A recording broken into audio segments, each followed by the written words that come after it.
Quiet, numbskulls, I'm broadcasting. Hello, and welcome to the podcast. So there I was, which is how all great aviation tales begin.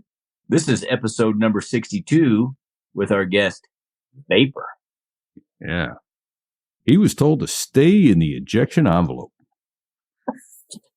Yeah, these are words that don't exude confidence when you hear them in your headset. Right. Words to live by from your instructor in the rag. Not stay in the ejection envelope. Right. Yeah. Exactly. That's the tease because that's how he got his call sign. You'll have to listen to get to hear the rest. Absolutely. And that was just the tip of the iceberg. And the iceberg went deep under the water, baby. It really did. And we'll circle back to that in just a second. I want to stop here and tell some people about some cool things we've got going on here at So There I Was. First of all, this show is sponsored by HelloFresh. If you go to HelloFresh.com/SoThereIWas16, you'll get 16 free meals and free shipping. And who else sponsored us this week, Vic? Well, we have Flight Safety Detectives. It's a podcast, also an aviation podcast. So if you're listening to this, you may be interested in that. They are investigators, board members from the NTSB, and a airline safety engineer. And they take deep dive into some of the aviation accidents that are recent and historical and even just regular general aviation ones. But it's pretty interesting stuff. Right. To be clear, they're former board member and investigator. Yes. And a reminder, folks, that we have a cool merch store up there. So if you go to sothereiwas.us/merch, you can get all kinds of cool So There I Was stuff. We think you like the graphics. If you want different graphics, hey, we're happy to take suggestions and see if we can't get on there. But you get koozies, hats, bikinis, Fig's favorite. Is my favorite. Beach towels. Hey, if someone wants to get a hold of us, how would they do that, Fig? Well, they can send us an email. Mine is fig@sothereiwas.us. And yours? Mine is repeat@sothereiwas.us. Another cool thing we've got going this week. Listener Chuck Thompson reached out to me on our Facebook page, sothereiwas.us/Facebook, and sent me a 22-minute audio recording that he did in a restaurant in Reno not long ago with Punchy. Remember Brian Schewel, our recently passed SR-71 pilot. He talks for that 22 minutes, numerous stories, but one of which was how he got his call sign Punchy, which we failed to go into during our show with him. So if you want to hear that, go to the sothereiwas.us/Patreon. And for a $5 donation to the show, you can listen to that. Or if you subscribe to our show on a monthly basis, you'll get that access to that audio recording included. But let's get back to this week's show with Vapor. Stay in the ejection envelope is a good way to get a call sign early on. And Vapor is he's an excellent racketeur, tells a great story. Our time with him went very fast. That was just tip of the iceberg. It did indeed. Another guy who, I'm telling you, man, I was holding my ribs. When we finally went to a slight break, that allowed me to catch my breath. I mean, I was hurting. I was too. I felt like I'd done 150 crunches. Right. One of my favorites, he talks about damn near going into hypothermia out in Westpac. He goes out to this Japanese spa. Yeah. Don't go any further. Yeah. Don't go any further with that. It's truly a great story. You'll be howling while you listen to this. I guarantee it. And then Vapor's a true hero. He was a Gulf War I veteran, VMA 542. He had a long day, which was almost a title for this show. We considered It's Been a Long Day. He had a very long day. He had a long day. He was, should we tease it a little more? Yeah. Let's do that. On a combat mission, he got hit by a missile. And he tried to stay in the airplane as long as he could to get back over into friendly territory. And that's as far as we're going to talk about that. It got ugly. It got long. Let's get out of the way and let Vapor talk about it. Yeah. Crossing the pond. Don't sit on the ejection. At night. Don't do it. In the world's smallest cockpit. On the tanker. Through the weather. Oh, and to the tanker crew who did that. Thanks a lot. We really appreciated that. I'm just kidding. No, I'm not.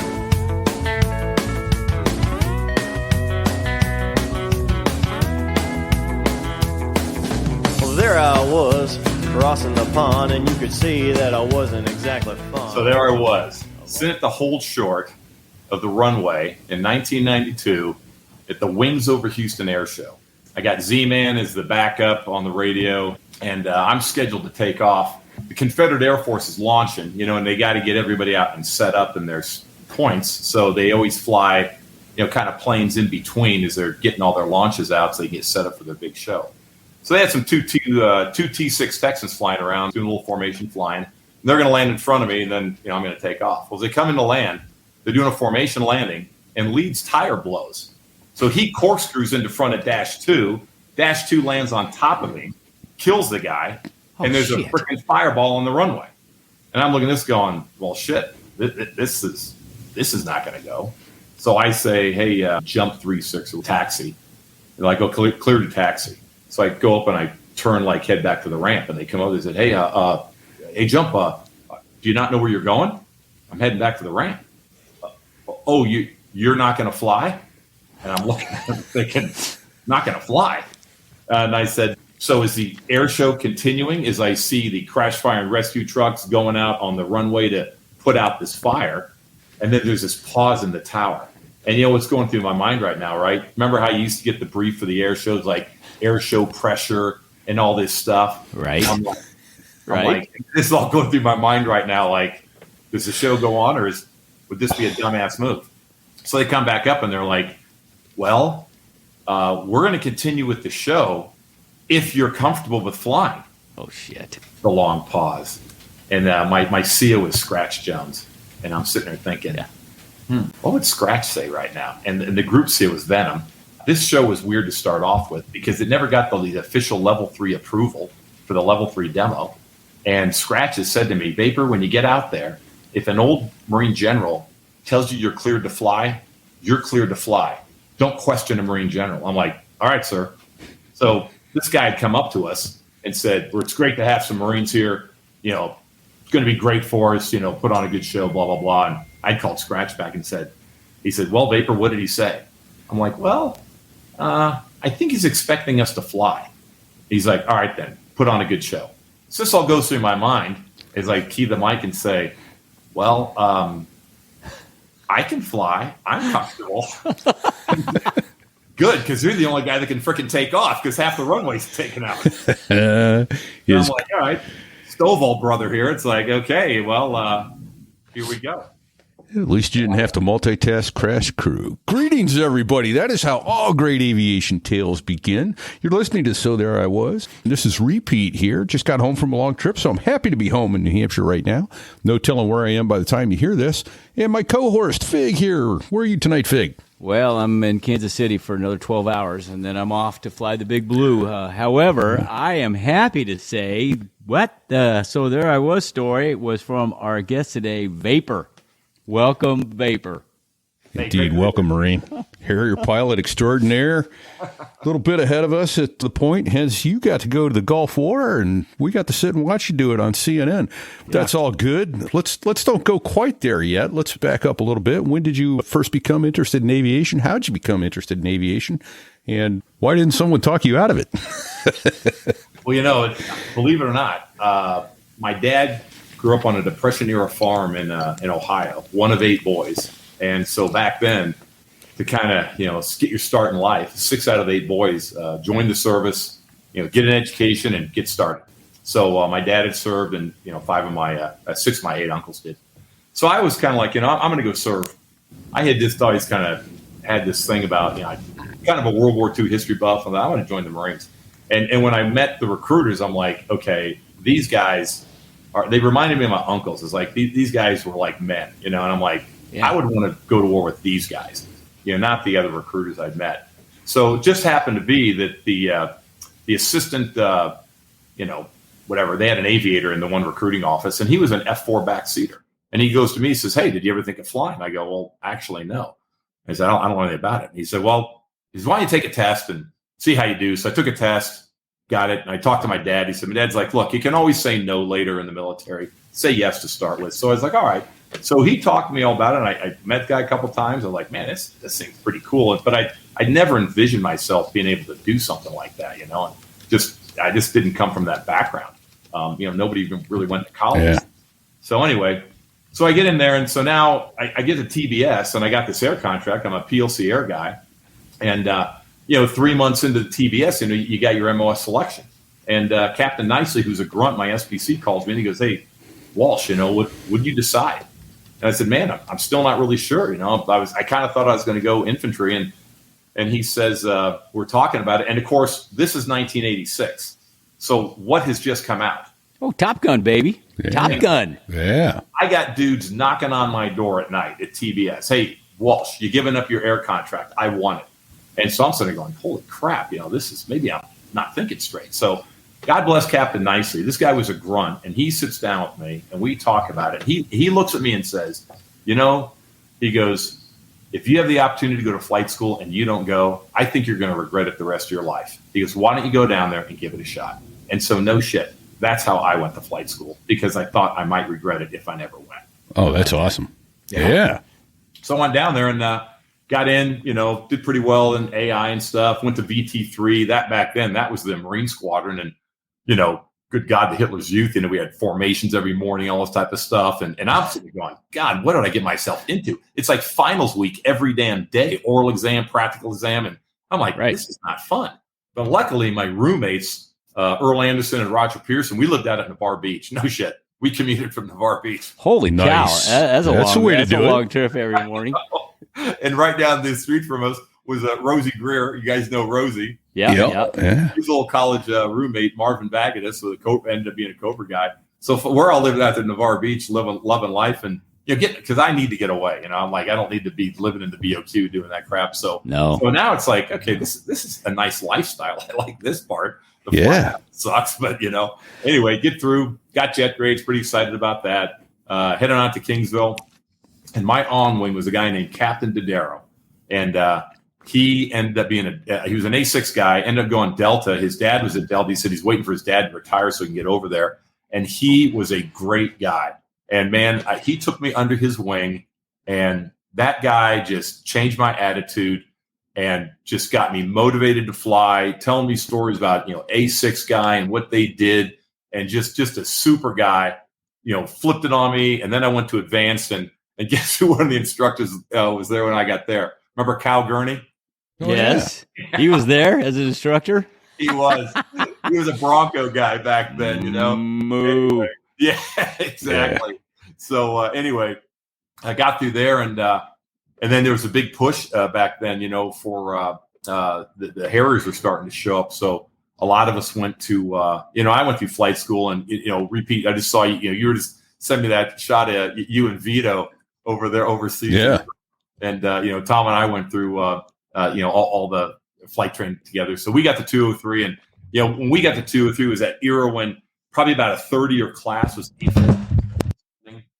So went through with all those guys, and then I got lucky that 542 was getting ready for the first full squadron deployment. 331 went to Westpac with a partial, so they wanted to load us up with the lieutenants. So we kind of had that same thing at 542 that Curley talked about with the Lieutenant's Revolutionary Front. Right. We put, and I'll throw the names at you guys. Remember these guys? So we had like Rosie and Beeve, me, Sal, Turbo, Pisser. There's other two guys. And if you remember Jamie Richards, Yeah. So, I remember those guys from Hawk Missile days before I went to flight school. Oh, dude, those guys were all ground guys with me in the 84 year group. And and then Jamie obviously died. It was within 2 weeks arriving at 542, wasn't it? Yeah, they were down at Page Field. And heavyweight stoves and stuff out of a forward operating base. You remember that? And then and he got rushed and didn't set his stow stop right, set a pitch rate, and basically flipped himself over on the go. Yeah.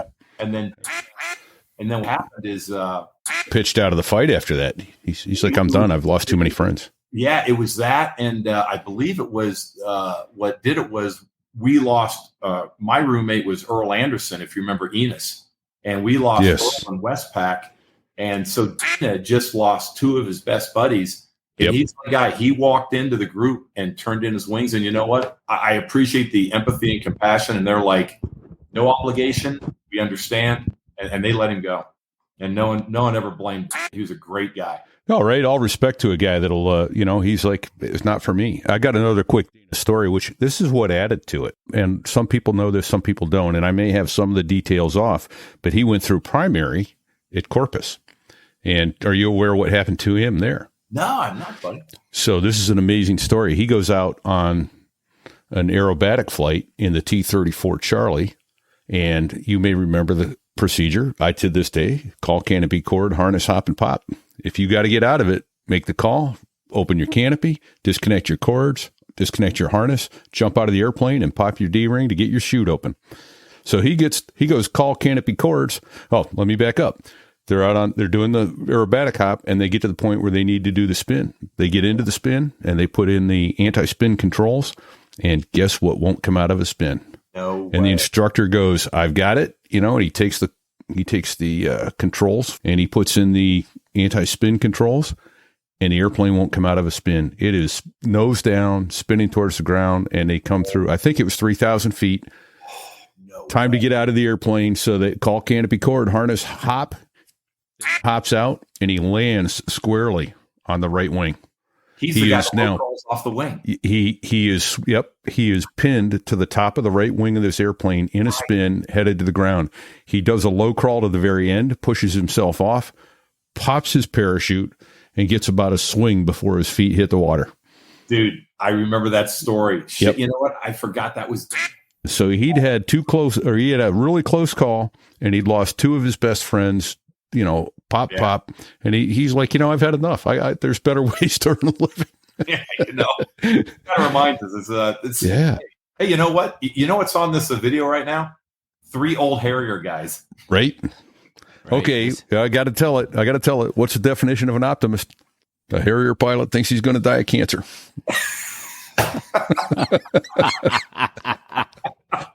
Just saying. Just saying. Just throwing it out there. That's awesome. Yeah. Oh, man. So you get out to Westpac. Oh, so let me back up. So yeah, I ran into Vito and I got the story from him because I did not know the story of your call sign. But yeah, so that's the other thing. This is a small world. I'm sitting at a corner restaurant in a small town called Maastricht in the Netherlands, and walking down the street comes a guy whom I was hired with 28 years ago, and standing next to him is Vito. And I said, hey, you guys want to have a beer, sit and join us? We're just a little sidewalk cafe. And we got to talking. Oh, you're a Harrier guy? Yeah. And I know I had run into Vito before at some point, but we were opposite coasts. So, sure. Yeah, he's like, oh yeah, Vapor. I said, yeah, we're going to have Vapor on this week.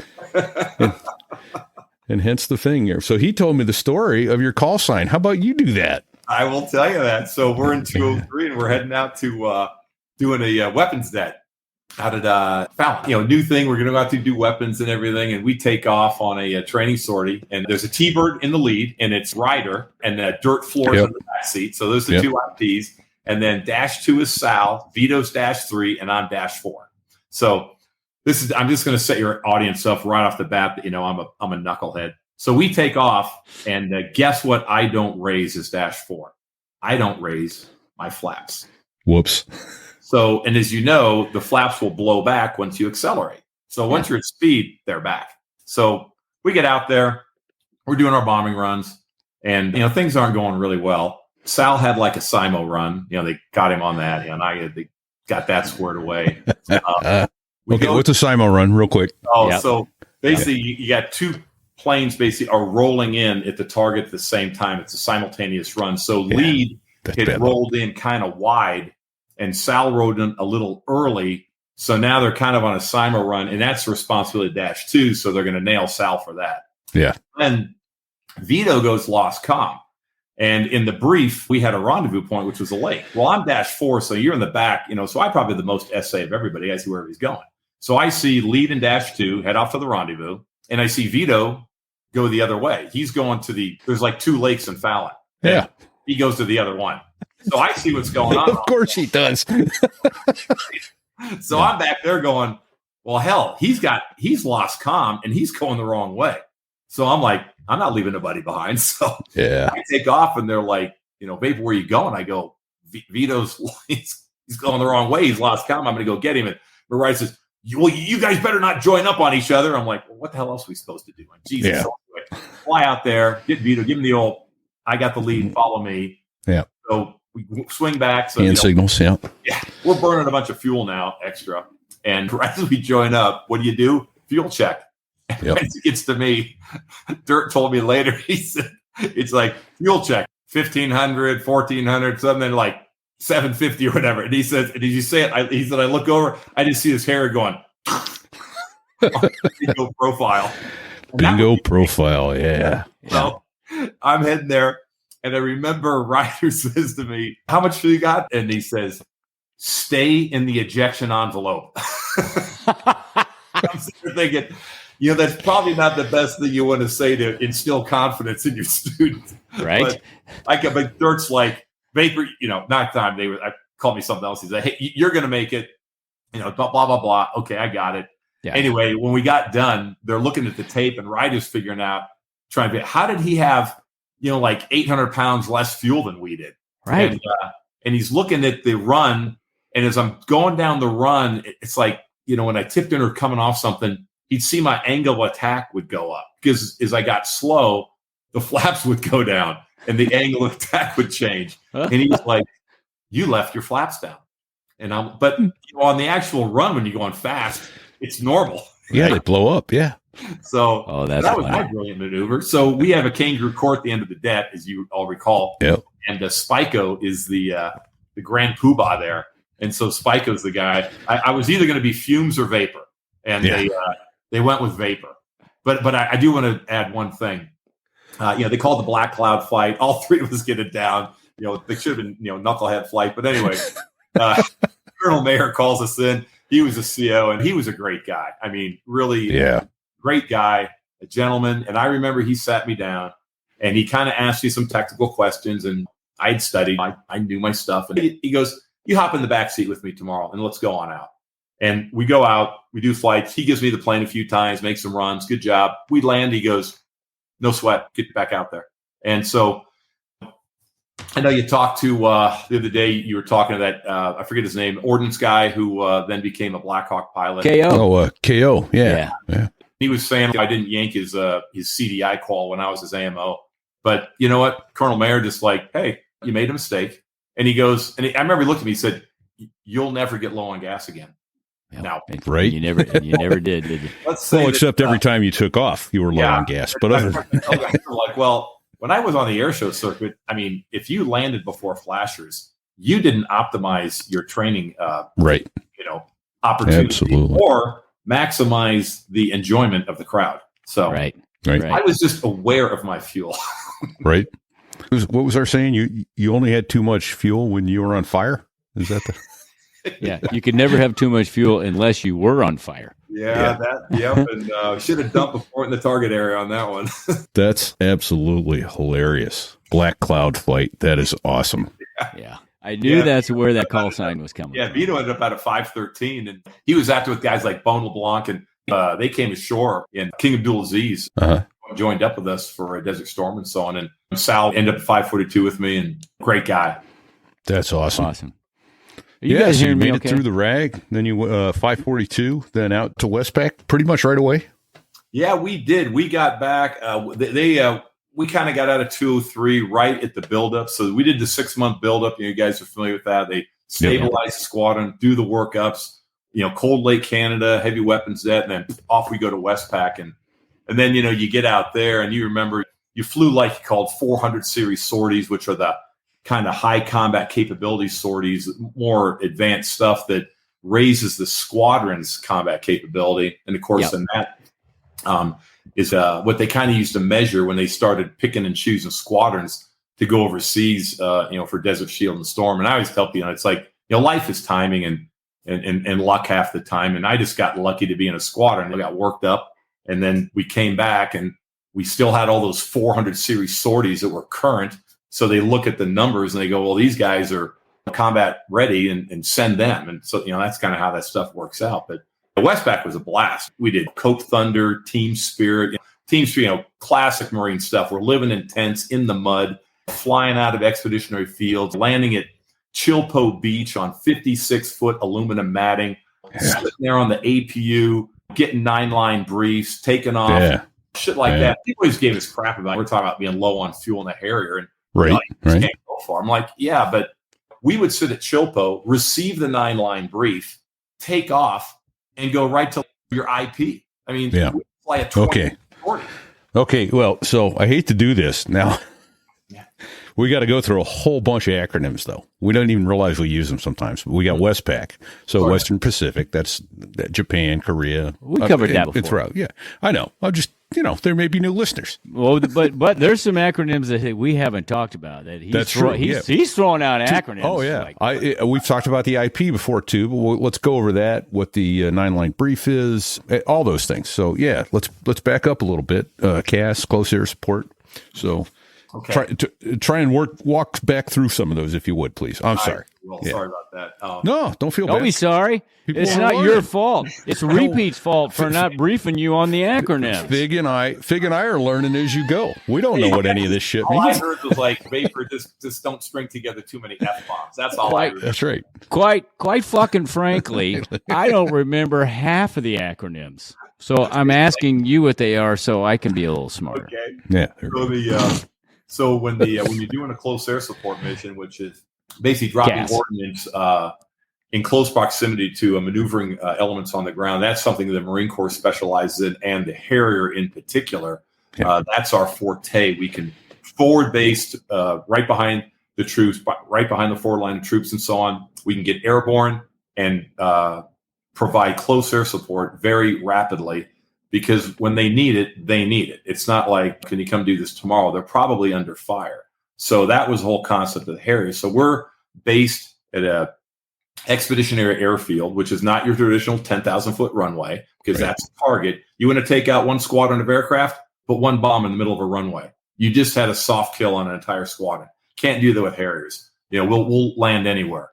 So we're working off these quick mattings. The MWSS boys, Marine Wing Support Squadron guys would put down matting. We would go out and land on these things. We could arm up the planes, get fuel, water, quick intel brief, do a vertical takeoff, and be in the target area literally in minutes. The 9-line brief is what the forward air controller uses to control the aircraft to basically it provides basically our flight plan to strike a target. In that brief, you're going to get where they want us to be coming in from. So we're coming in on the proper angle.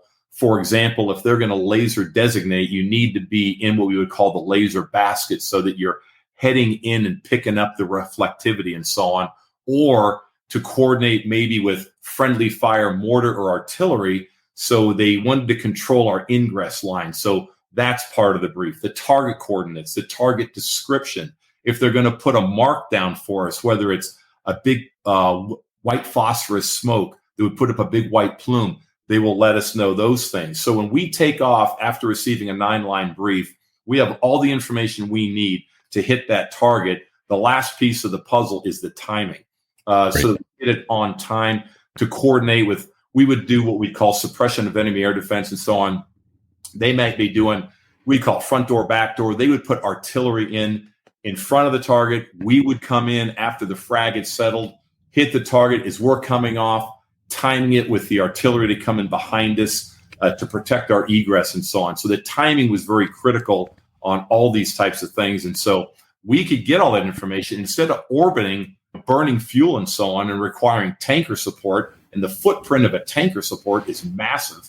We deployed it just the way we always said we would. We would use forward operating bases. We had quicker response time in the target area, and we never used tankers. As a matter of fact, I think Curly told you on him and Ajax, they went to the tanker one time and got scolded. Said, don't ever do that again. Wow. Yep. No kidding. Wow. Okay. And then one other thing real quickly, you talked about Cope Thunder.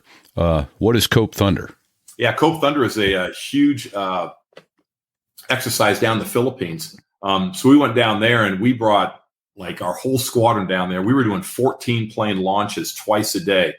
So the Air Force is working out of Clark Airfield. We're working out of Olongapo there at NASQB. Oh, God, I remember we had the Hawaiian Air National Guard F-4 guys were flying in support of us. The Air Force 15s, I mean, we were putting, I think there was like 60, 70 aircraft at a time were in the air during these things. And we were the strikers going in. But I'll tell you, the whole point of that was probably some of the best training I ever had. The whole northern country there, like Luzon, was like a low altitude training area for us. Yeah. Plus, we got escorts and the Hawaiian National Guard guys. They were like most National Guard guys. They know their planes inside and out. They're flying F-4 Phantoms, but they know those planes. They've been flying them for decades. Highly guys. Yeah. It was great having those guys escorting us, and we were going in, really refined our tactics, because you had all the simulated threat systems. And when you got done with the mission, you would get a piece of cake, probably a kill on whether or not you got taken out. They could mark exactly where your bombs hit. We're dropping simulated ordnance and so on, but they could see what was your effect on target. So really great training between Team Spirit, Cope Thunder, and so on. And while we're talking about Cope Thunder, we're going to digress here into a funny story. So you guys remember Dog Straw, right? Yes. Yeah, Dog Straw. Great guy. He was our OPSO. Break glass in case of war. Yeah. So you see Dog. Dog was a very highly decorated person. Like, he got silver stars and stuff. And I remember we kind of tried to get it out of him sometimes, and he just wouldn't say much. Well, finally, Cope Thunder's over. We're at the bar, and we're like, hey, sir, no more beating around the bush. Tell us some of your stories. And so it's like, how'd you get that silver star? So he flew Cobras in Vietnam. And he says, and he talked, that guy, he'd ejected from an A4, broken neck. And so he kind of talked like this. And so we're like, Dog, you got to tell us, sir. And he goes, well, Grunt's going into the LZ, and we had to suppress the LZ. We're like, there's more to it. Come on. Yeah. Well, we went Winchester. And Winchester means you've expended all your ordnance. Yeah. We're like, okay. And he looks at us and he kind of goes, I mean, everything. We're like, rockets, guns? And he goes, everything. And we're like, so Dog and his wingman suppressing the LZ as the grunts are being inserted, empty their rockets, empty their cannon, reach down, grab their M16 carbines, pop their canopies, shooting down at the VC. Those go empty. They grab their grenades, and he said they used to go in the club and grab the highball glasses, pull the pin on the grenade, stick it in the highball glass, held the spoon closed. When you threw the glass, it hit the ground, the glass broke, the spoon flipped, and the grenade would go off. They emptied all their grenades, and then they pulled out their 38s. No Shit. They did everything short of pulling out their Johnsons and pissing on them. Oh my God. I feel like that should have been more than a silver star effort. Right there. And right? If you can imagine, their Cobras were full of freaking holes. Oh, and yeah. they come back and they're like, that's empty, that's empty. All your magazines are gone for your M16s. Their service pistol is empty. And then he said, and the club had no highball glasses left. exactly. Yeah, right. That was the real emergency. Yeah. All right. So he tells us, we're like, holy crap, sir. So Dog's not buying a drink. So we're feeding him drinks. Meanwhile, the MEU had come into town, and so they're in port, and the MEU commander's there. Okay, the MEU. Yeah, sorry. Marine Expeditionary Unit. Yep. So 3 ships, 2,000 Marines. Of course, the amphibious ready group of the Navy squadron that transports. Yep. It's how we take the beaches. There you go. Hey, there you go, baby. Anyway, Dog is talking to the MEU commander. Dog is sitting there, and the MEU commander is talking to a distinguished gentleman, like in a sport coat and a collared shirt, which really doesn't quite fit in at the QBO club, as you can remember. Right. And he hears him talking about, I don't know, the employment of aircraft with the MEU, whatever. And Dog walks over there and he goes, you know what the fuck you're talking about, and starts telling him the right way what's really going on. And the MEU commander looks at this distinguished gentleman and says, well, sir, what the major means to say is, and Dog says, hey, wait a minute. I know who you are, but you called him sir, and I don't know who the fuck you are. Who are you? I said, I'm General so-and-so, and you're drunk, Major. Oops. This is about to go south real quick. And your point is? Rosie is sitting there listening to all this shit, and Rosie, he suddenly runs over to us and says, "Get on the stage." We're like, "What?" There's a Filipino band playing. We're like, "What?" He goes, "Get on the stage. We're singing Happy Birthday to Dog now." So we're like, okay. Okay. So, man, you're all like 5'0". Suddenly all these like 6'+ Marines jump on the stage, grab the mics out of their phone. They're like, "What the hell's going on?" We're like, "Play Happy Birthday now." And we all sing Happy Birthday. And I guess this general was in the process of like ripping Dog a new asshole. And we start singing Happy Birthday. And Rosie goes back down there and everybody starts singing all of a sudden. And of course, Mongoose Seal's going, "It ain't Dog's birthday. What the hell's going on?" It is now, boss. Rosie running goes, "Sir, we're so glad we can celebrate your birthday with you." And the general stops and says, from the ass chewing, and goes, "Well, I see it's your birthday and you're celebrating and you've probably had a little too much to drink, but that's okay. Why don't you go enjoy your birthday and let it go?" Holy shit. Well played, gentlemen. Well played. Absolutely. Oh, man. Grabs all the lieutenants and he gets us in a circle and he just goes, "Just so you know, I owe you motherfuckers and I won't forget it." Now, fast forward 2 years, and if we get to that, I'll tell you about that. Yeah. Rosie's from Texas. Yeah. And so this is like 92, I think. So we were working hard doing something, and we get a call. Rosie comes one day and goes, "Hey, man, we got to go see Dog." I'm like, "What do we do? Why do we go to see the operations officer?" And he's like, "I don't think we're in trouble, but follow me." I'm like, all right. We get in there, and Dog's like, "Hey, I don't forget shit, and you guys been working hard, and I remember what you guys did for me." He goes, "So I'm going to give you a good deal. Got a nice air show here down in Paris." And Rosie whispers to me, "Let's hold out for another one." He's from Texas. He knows Paris, Texas is in the middle of freaking nowhere. Right? And Right. Dog looks at us and goes, "Paris, Texas? Paris, France, you dumb motherfuckers." The way Dog talks. And we're like, what?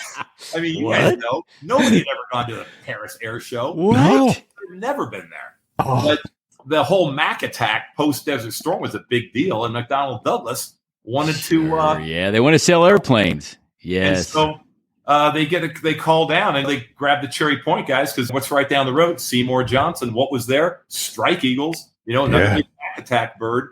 And so anyway, that's how me and Rosie went with a skipper and went to the air show back in 92. No kidding. Hey, That is outstanding. Did you do a demo? Did you guys fly a demo? No, we didn't. We did. It was all just static display. They lined up the U.S. hardware there. All right.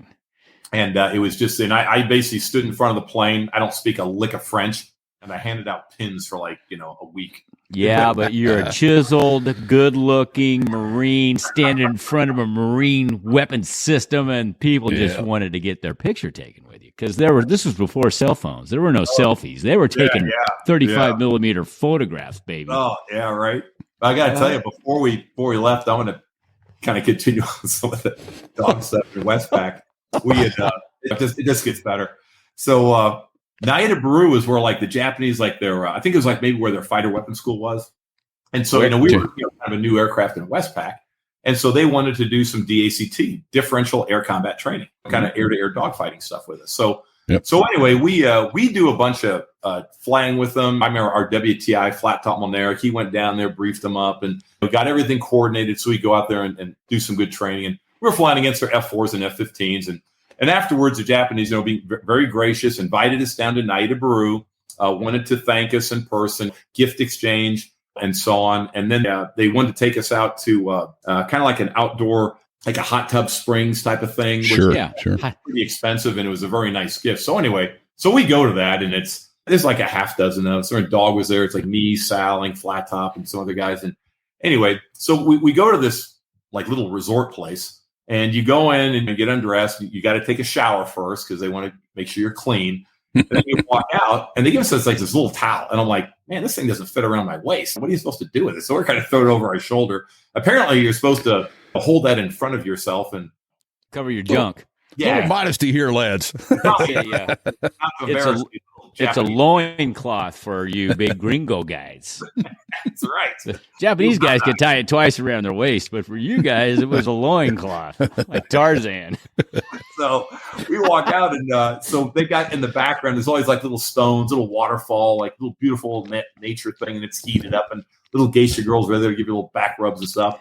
And so I walk up, I see this round tub, and these two elderly Japanese guys are sitting in there, and I'm like, oh, maybe this little hot tub thing, and I'll give it a shot. I'll step in this thing. And my toe hits that water.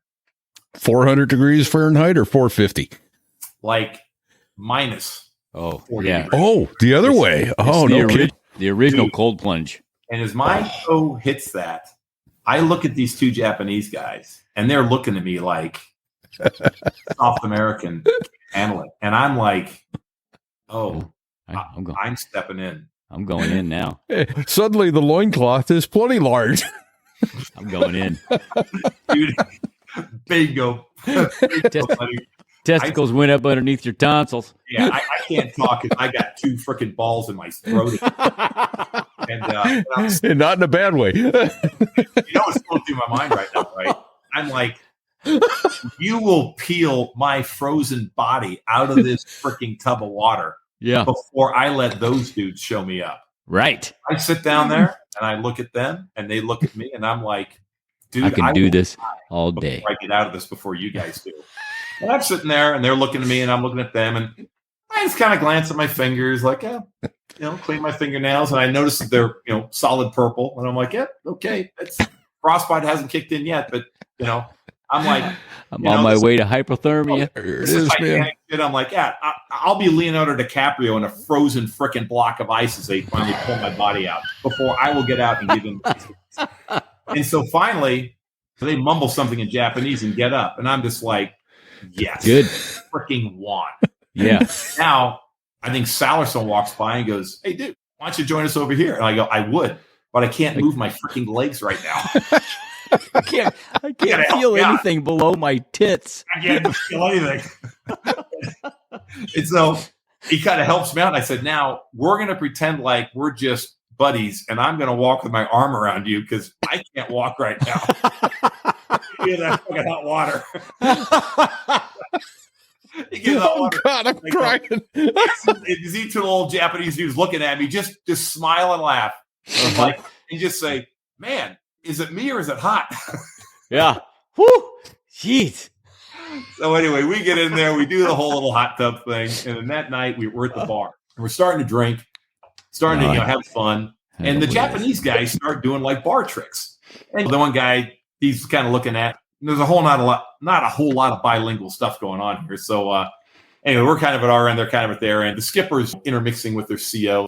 Mongoose likes to have a nice glass of wine, and he's a very well-read guy. He's probably talking about Musashi Miyamoto, reading the 5 rings with this guy and talking about all that stuff. And anyway, Japanese, the young guys come down, and guy looks at us, and they grab the toothpicks, and dude builds the Eiffel Tower out of freaking toothpicks. And we're looking at him like, yeah. And he's kind of like, what are you going to build? And like me and Sal just order another beer, and Dog's looking at us. And the guy kind of says, where are you from? And I'm like, well, I'm from California, up near San Francisco. And the dude proceeds to build the Golden Gate Bridge out of freaking toothpicks. And I'm like, and the Dog looks at us and goes, you guys got to do something. What the fuck can you two do? And so Sal and I look at each other and we're like, dog tag chains. Oh, no. No. So, here's a kind of a famous trick that takes some skill. I know where you're going. Parents out there, don't let your children try this. This is for professionals only. Professionals. So you unhook your dog tag chains and you drop one chain down through your nostril. Yep. And then you feed it down your throat. And you have to get it down a few inches because you can't, you got to pull it out your mouth and you got to get it. So it's got to go down your throat a few inches. You can cough it out and pull it through. Yep. Now your chain is going in a nostril, down your throat, and out your mouth. So he and I turn around. And the Japanese like, what are they doing? and we get it down. And then, of course, you got to hook it together. Yep.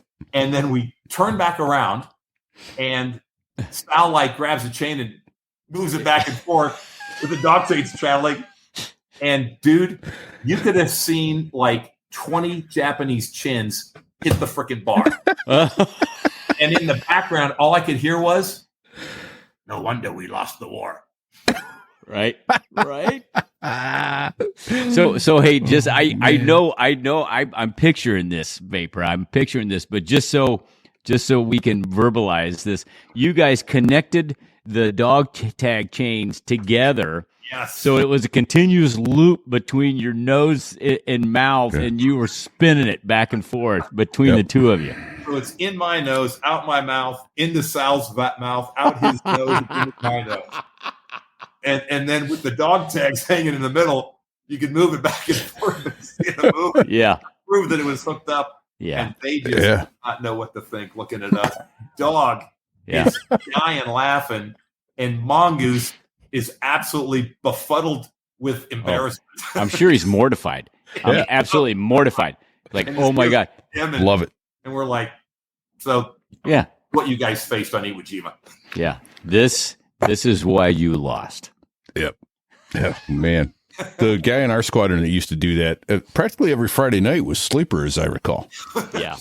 Yeah. Who was one of our very first guests on this podcast. Yeah. And Sleeper's perfect call sign for this guy because you'd never know it. You'd not associate him with the dog tag chain trade at all. No. Like I said, professionals only. Right? Exactly. Try this as an amateur. Oh my God. Well, I need a minute to catch my breath. I am howling. Tears are running out of my eyes. I know. You know what? I expected great stories. I did not expect an ab core workout. And I'm pleasantly surprised. And I want to say thank you for that, Vapor. Absolutely. Well, I do have a couple questions. Let me do this then. Hold those questions. Let's talk about some of the people that helped bring the show to us, and we'll be back in about 3 minutes, and then we'll move on into the Gulf War as well. Thank you to the folks who help bring us this show every week. In the hustle and bustle of modern life, finding the time and energy to cook a delicious and nutritious home-cooked meal can be a challenge. Enter HelloFresh, a game changer in the culinary scene that I've had the pleasure of trying. My wife loves it because they do all the meal planning and the shopping for the correct ingredients and provide ready-to-prepare meals right to your door. Now, 2 nights a week, we eat a great home-cooked meal without the hassle of planning and preparing a menu and shopping for the exact ingredients. One of the first things that struck me about HelloFresh is the incredible variety of food choices available. The options span multiple cuisines, dietary preferences, and creativity levels, making every mealtime an exciting culinary adventure. Whether you're craving Italian pasta, Asian stir-fry, or a classic American burger, there's a good chance you'll find it on their menu. And with their commitment to high-quality ingredients, you can be confident that you're refueling your body with the best. When it comes to preparation, HelloFresh truly shines. Each meal kit arrives with pre-portioned ingredients, eliminating the need for measuring and reducing waste. This also means less time spent preparing and more time savoring the delicious results. Furthermore, each kit provides suggestions for adjusting the flavors to your taste, empowering you to personalize each dish. But what truly sets HelloFresh apart is the easy-to-follow recipe cards. Detailed yet simple instructions transform cooking into a stress-free, enjoyable process, accompanied by clear, step-by-step photos. These recipe cards make the cooking process almost foolproof. Yes, even I did it without a mistake. Regardless of your kitchen experience, these guides instill a sense of confidence that you're on the right track every step of the way. In essence, HelloFresh strikes a perfect balance between convenience and gourmet cooking. It brings the joy of preparing and consuming a wide range of delicious meals right into your kitchen with minimal fuss and maximum satisfaction. Whether you're a seasoned home cook looking for new inspirations or a busy professional wanting a quick yet wholesome meal, HelloFresh could be the fresh breath of culinary air you've been looking for. So what do you do now, you ask? Well, it's simple. To get the great deal, go to HelloFresh.com/SoThereIWas16 and use the code SoThereIWas16 for 16 free meals plus free shipping. That's right. You heard right. 16 free meals by going to HelloFresh.com/SoThereIWas16 and use code SoThereIWas16 for 16 free meals and free shipping. HelloFresh, America's #1 meal kit. I'd like to take a moment and tell you about another podcast that should be on your list called Flight Safety Detectives. The weekly episodes cover topics in aviation safety like no other program out there. Hosts John Golia, Greg Feith, and Todd Curtis share their accumulated knowledge from a combination more than a century of aviation experience. Greg is a former NTSB investigator, and John is a former board member who has been named as a living legend in aviation. Todd, a former airline safety engineer at Boeing and a pilot. If you're a fan of aviation, which I believe you are if you're listening to this podcast, listen to their podcast or watch episodes of the Flight Safety Detectives on the YouTube channel. You'll get behind-the-scenes details from headline-grabbing accidents and lesser-known accidents. Go behind the hype and understand the facts. Learn how to be a better pilot, mechanic, or maybe just a more savvy passenger, which we need more of. Flight Safety Detectives have shared aviation safety lessons and fascinating stories related to the Boeing 737 MAX crashes, which was very important to me, general aviation accidents from around the globe, celebrity pilots, and much more. You'll enjoy their unvarnished commentary as they hold everyone accountable for flying safety. I was able to catch my breath there a little bit. I feel like I've been doing crunches. Yeah, a whole bunch Sit-ups. of core workout. Like That's I just one less finished thing a I gotta do PFT. today. Thank you. Thank you, Vapor. Thank you for that. That was fantastic. I think it's only going to get better, too. I could be wrong, but... So, holy cow. I don't even... I kind of lost my train of thought, really. Well, you said you had some questions before we went to our break, but... Yeah, so that was Westpac. What year did you guys Westpac? That was 90, right? We 89. We took off in 89. 89. And, we got back in June. It was like December, like just the tail end. So 89 to 90 was our Westpac. Like I said, 331 went there with a partial squadron. So we were the first squadron deployment, and then 231 came in behind us. And that's why when you talk to Curly, they were in Westpac. Right. As a shield kicked off and went straight from there all the way across. That flew around the world to go to a freaking war, you know? Yeah. So was Pisser in your squadron? Yeah. We were in that. It was that group of lieutenants with it was Jamie Richards, Dana Duff. Then it was Beeve and Rosie came in, and then it was me and Sal, and then after that it was Pisser and Turbo, and that was Disco. Was he? He was older. Yeah, he was one of those guys like him and Strutt and Woody. They were in that group that when they got out of flight school. Or out of TBS, flight school was backed up. They all went and did like a ground tour, and then they came in. Yeah, okay. That's what happened to me too. And but I wound up doing 3 years before I made it to flight school. So that's how I didn't get back till 90. Yeah. Oh, dude, I didn't know you did 3 years. I did Hawk missiles for 3 years before I got to flight school. Yeah. Those guys only did like a year, dude. You had a long journey, man. Yeah, it kind of sucked, but you know what? In some ways, it worked out well for me. I was able to augment, not that worked out because I wound up leaving when they tried to send me to the Pentagon. But I was able to augment before all my 84 flight bubbas because they didn't have a year of observed fitness reports, and I did. Oh, shoot, there you go. So I was able to augment right away and come in, and that worked out really well. And I had a pretty good job, and I was going to make it a career. And then they offered me Pentagon IG staff, and I went, Repeat. You need to talk about augment. What? I don't think we've ever talked about that. What is that? Remember, I was a monitor, and I'm going to tell the audience, augmentation. You get in the Marine Corps, you're commissioned as a reserve officer, and if you don't augment into the regular Marine Corps, your career, I don't care who you are, how great you are, your career is going to be over. And augmentation was extremely competitive. So when you hear that Repeat got augmented, what that means is he was in our performance evaluations, he came out as a very top percentile officer. Otherwise, you didn't get augmented. So that is a testament to you, Repeat, that you were able to augment into the regular Marine Corps because it was a challenge. It was a challenge, and then it was so much of a challenge that 84 ground literally closed before I ever had enough fitness reports to even apply. So when I got to go to 84 air, when I shifted to flight school, that worked out well for me. But yeah, I forgot you were the monitor. That must have been a cool job. But it was your successor who tried to send me to the Pentagon, and as fate would have it, some 20 years later, Oingo. No, it was between Oingo and you, or it might have been your predecessor because this was late '94. Obi-Wan Schwan. Yeah, he was a Hornet guy. Later, he was an A6 guy. Yeah. Oh, okay. Well, anyway, he's the one that tried to send me to the Pentagon, and as fate would have it, some 20 years later, we're flying through the dark of night up to Anchorage, Alaska, and we get to chatting, and he's my FO.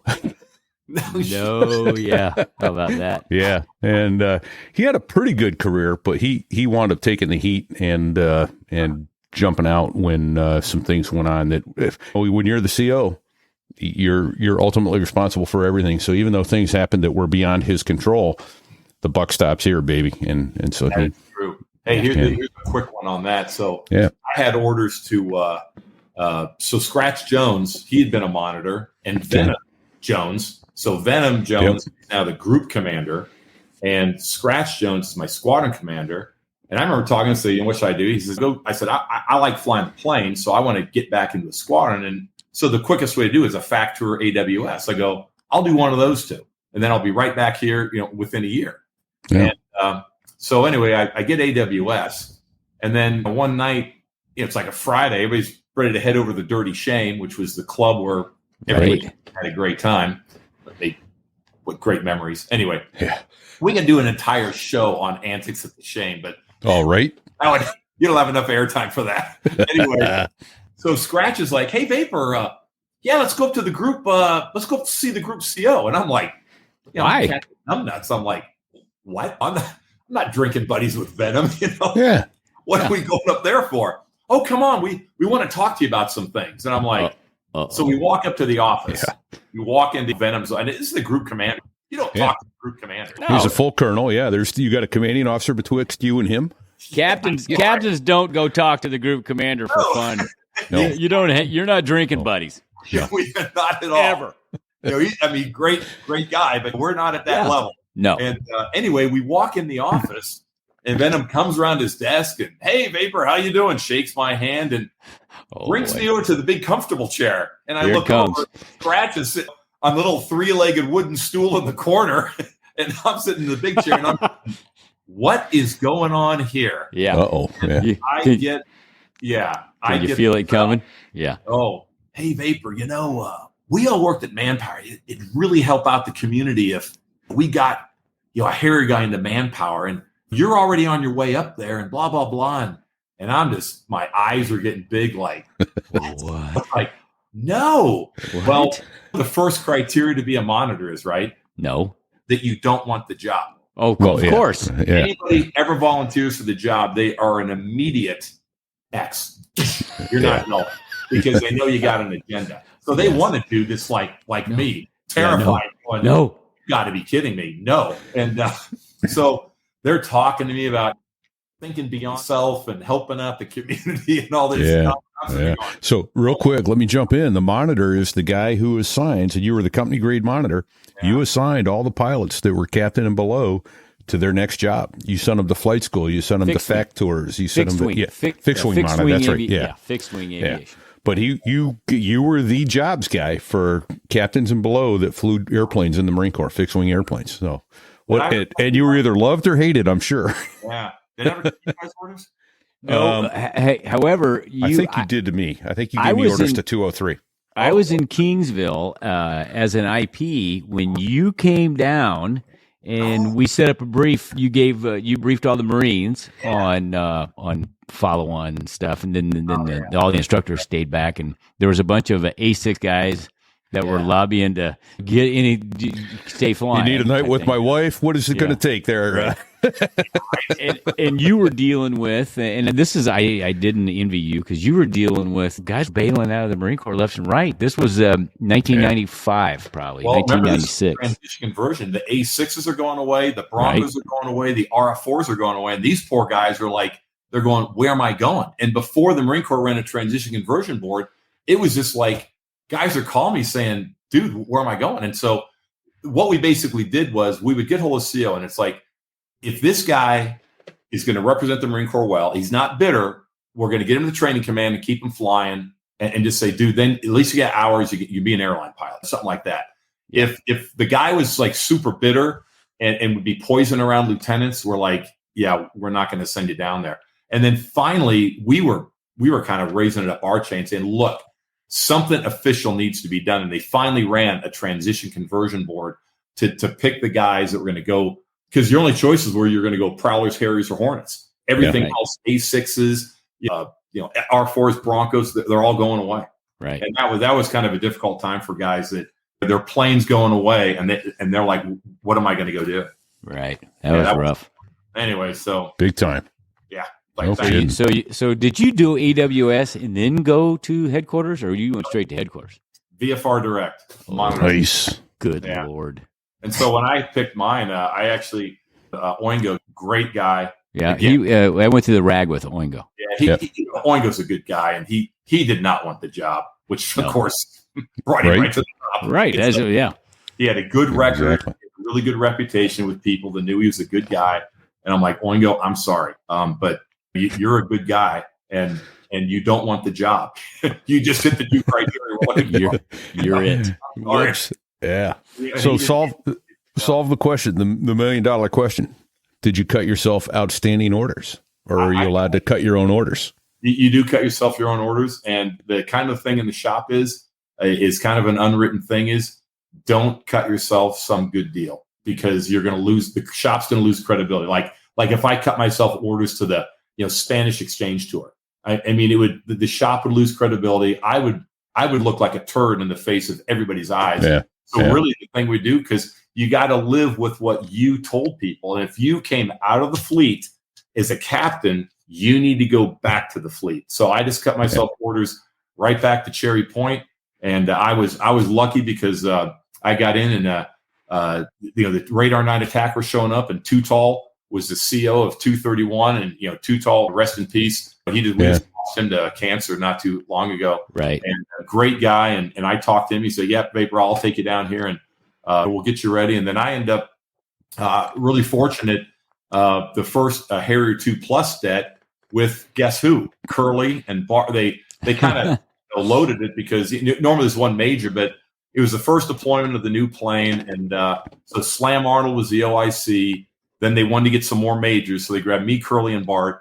And then a second tour like Captain Z-Man is on it. And then we grab some new guys like Z-Man. And then we had Gramps. And then it was a Cuddles Denson. God bless him, may he rest in peace. And Poppy Bradisich and Oz.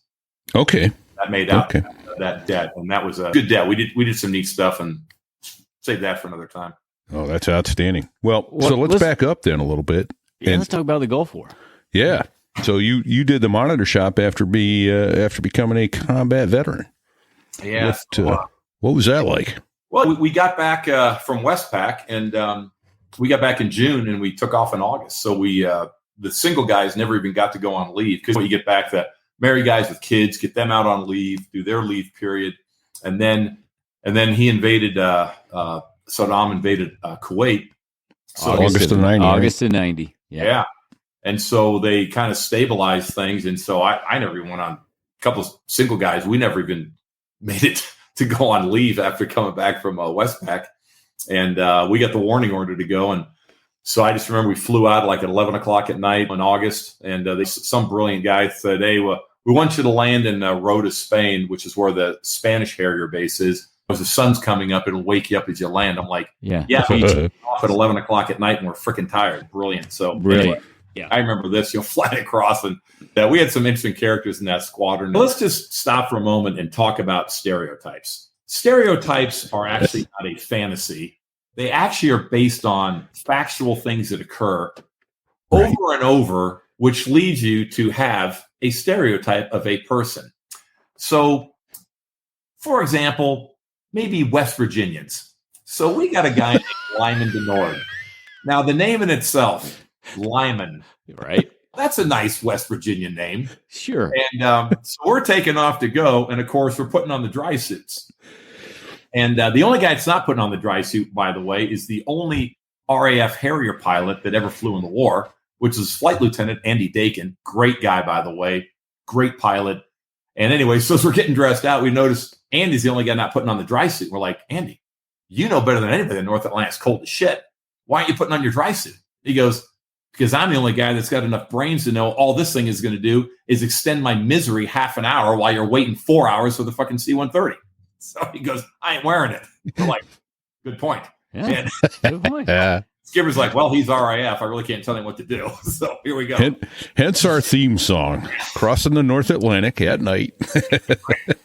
So anyway, Lyman's about halfway across, and he's got the urge to go. And he goes, I just sat there to myself, and I thought to myself, Seth, I can be miserable for the last 4 hours, or I can just get it over with. So Lyman turns the dry suit into the poopy suit and lands on the other side, and that thing zipped across your chest. And as soon as the plane captain unzipped it, fumes came out. Oh, Knocked the poor guy over. He's like, shit. Holy shit, sir. Literally, holy shit. They get the poopy suit off, turn it inside out, wash that thing out. And of course, he just threw away his flight suit and everything. We were in Rhoda. So we got some of our Spanish Harrier brethren that, we all trained those guys at Cherry Point. So we know a bunch of them.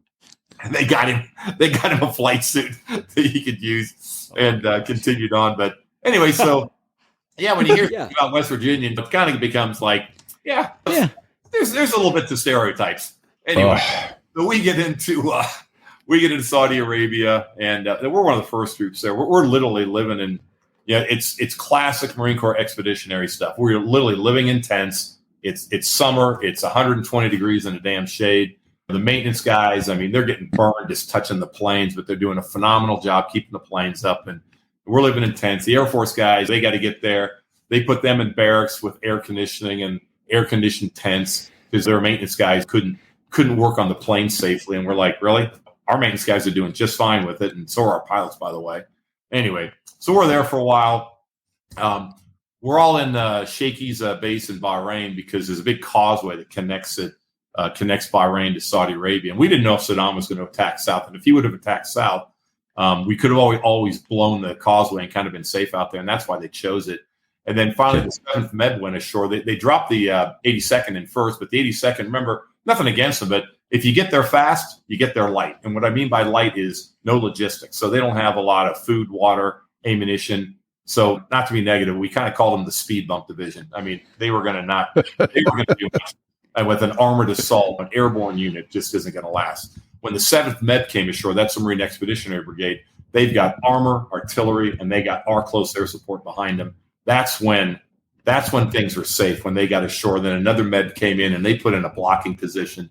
And at that point, we forward deploys up to the King Abdulaziz Naval Base, which was a soccer stadium, and of course the royal family has to be able to fly in. So there's a little runway there, and the Marine Wing Support Squadron folks built in a bunch of that AN2 matting I talked about, which is matting to build more runway, taxiways, stuff like that.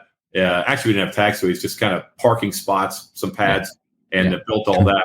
And so we were at the Desert Shield for 5 months, which, by the way, kind of sucked. We just sit in the desert not knowing what's going to happen. And then Desert Storm kicked off on January 17th. And before that, General Boomer, who is the MEF commander, Marine Expeditionary Force, we got 96,000 Marines there. People forget we had 500,000 U.S. personnel there, and we had about 90% of the combat power of the Marine Corps. 96,000 Marines there. And General Boomer comes down and he's talking to the Harrier group, and he said, "All right, you guys are my long-range artillery. I don't want you guys to fly in initial stages of the war because I need you to be our close air support as we advance. Because the Iraqis were very good with building kind of an impenetrable barrier, which they'd proven and fighting Iran. Yeah. Fighting Iran, exactly. Thank you. So they were very good at this, and so our casualty estimates were pretty high. So he said, "I'm going to hold you guys in as we advance forward out from under our artillery umbrella and into their artillery umbrella. You guys need to be, taking their guns out." Because as everybody professional knows, is that obstacles don't stop you; they just channelize you. And the division are going to blow a couple holes through narrow, corridors through these minefields and stuff. And now, when you're concentrated in the middle like that, enemy artillery can rain down on you and make things very unpleasant. Right. So anyway, so we're sitting there going, okay, we're going to sit alert, and January 17 kicks off, and next thing you know, we get woken up. I'm on the alert crew. I'm the CO's wingman, so it's Mongoose and me. and then remember Lovey, Major Lovejoy, and then he's this other section lead, and then Beeve is his wingman. So we get woken up, get called in, and one of the caveats is that the Marines will hold the Harriers back unless Marine units come under fire. And so we get the DAS calls down because there's a Marine unit under fire. It's a forward operating base, and it was like an ISR group. It's commanded by this guy named Lieutenant Colonel Barry. ISR. Okay, DAS, ISR. Yep, sorry. Intelligence, surveillance, reconnaissance. And so he's using Marine Recon. He's got Army SF. And he's actually got Navy SEALs, and they are up there probing the lines, looking for weak spots. SEALs are obviously handling the stuff in the sea. Marine Recon, Army SF, looking at other places. And he's got a command post up there. He's got 8 forward places. And so when the war kicks off, the Iraqis start shelling him. And he calls in for air support. And 2 A-10s show up. And their ROE is not to go below 10,000 feet. And there's an SA-8 threat. So they show up and go away. Because SA-8. Surface to air missile, and it was one of the Soviet systems.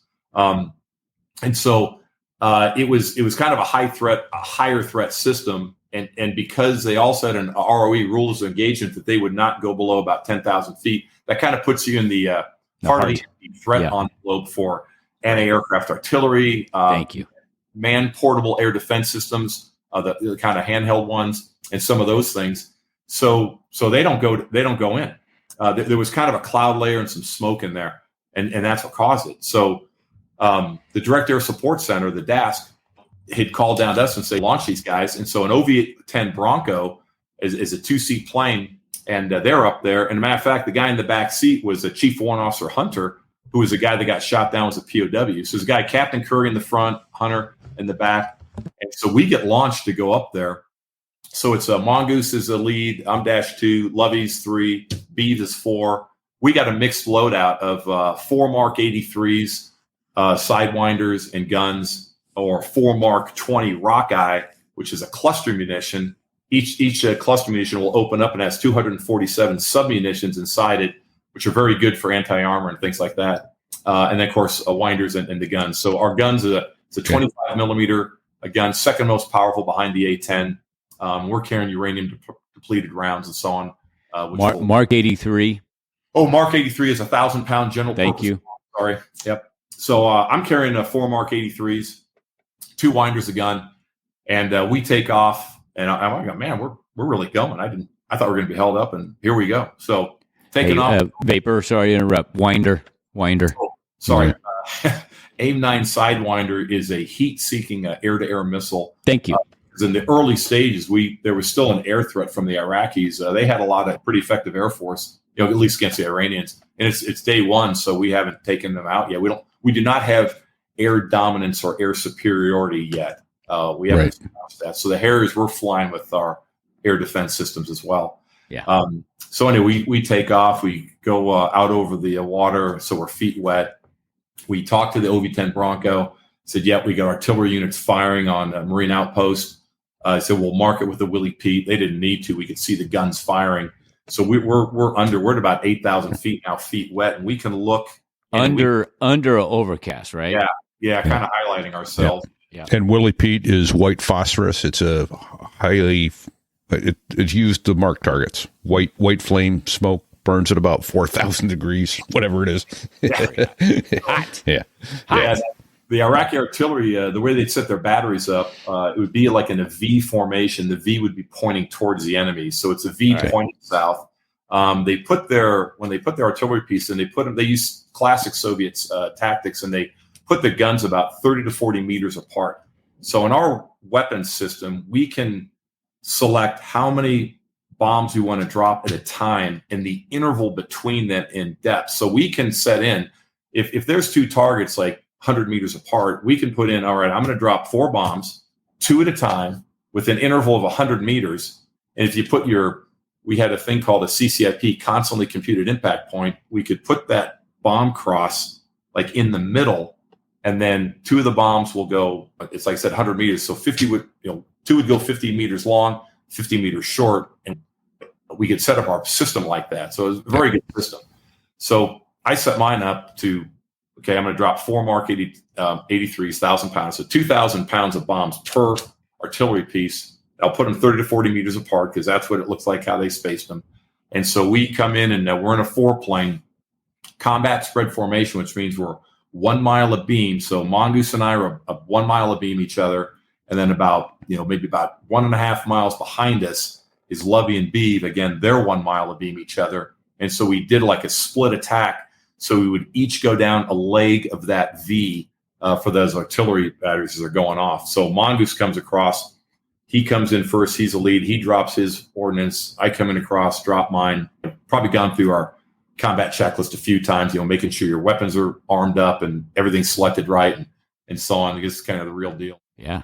Don't want to look stupid in the bombing pattern there, huh? Exactly, right? Yeah, what you do. And it's kind of funny. People look at me, they ask what we're thinking. And I'll tell you, and you guys know, you get so focused on the task at hand, you don't really think about anything else. It's like, this is what I've been trained to do. You're very focused, heads on a swivel. You're going through your job.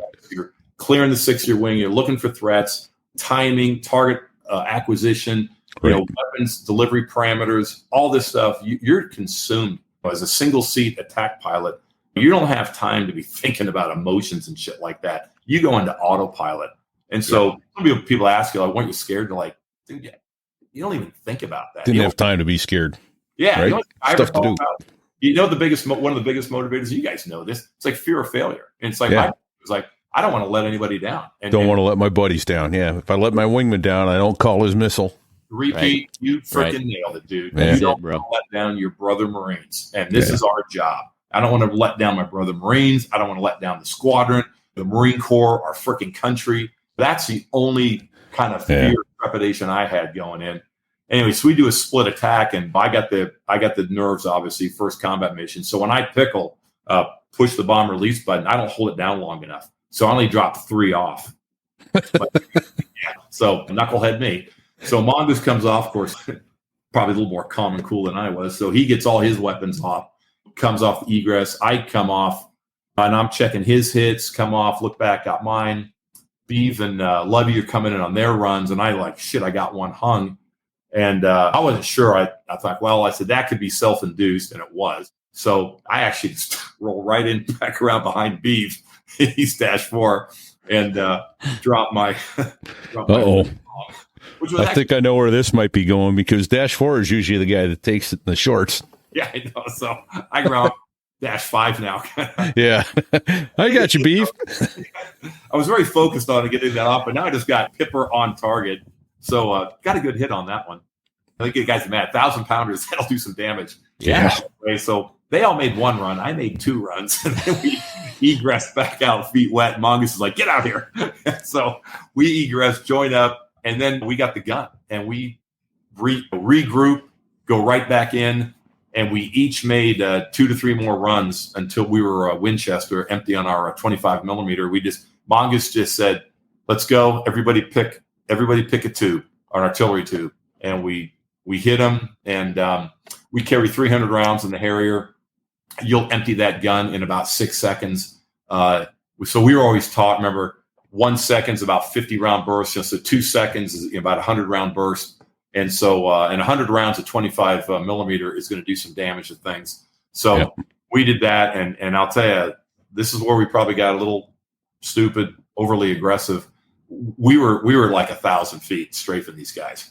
So we took out, between the ordnance and the guns, we took all this crap out. And meanwhile, found out later, Lieutenant Colonel Barry's peoples at the outpost are watching this, and they saw a lot of AAA getting shot at us and other stuff. And we came, like I said, we were Winchester flares, 25 Mike bombs, cluster munitions. The only thing we didn't shoot was our sidewinders.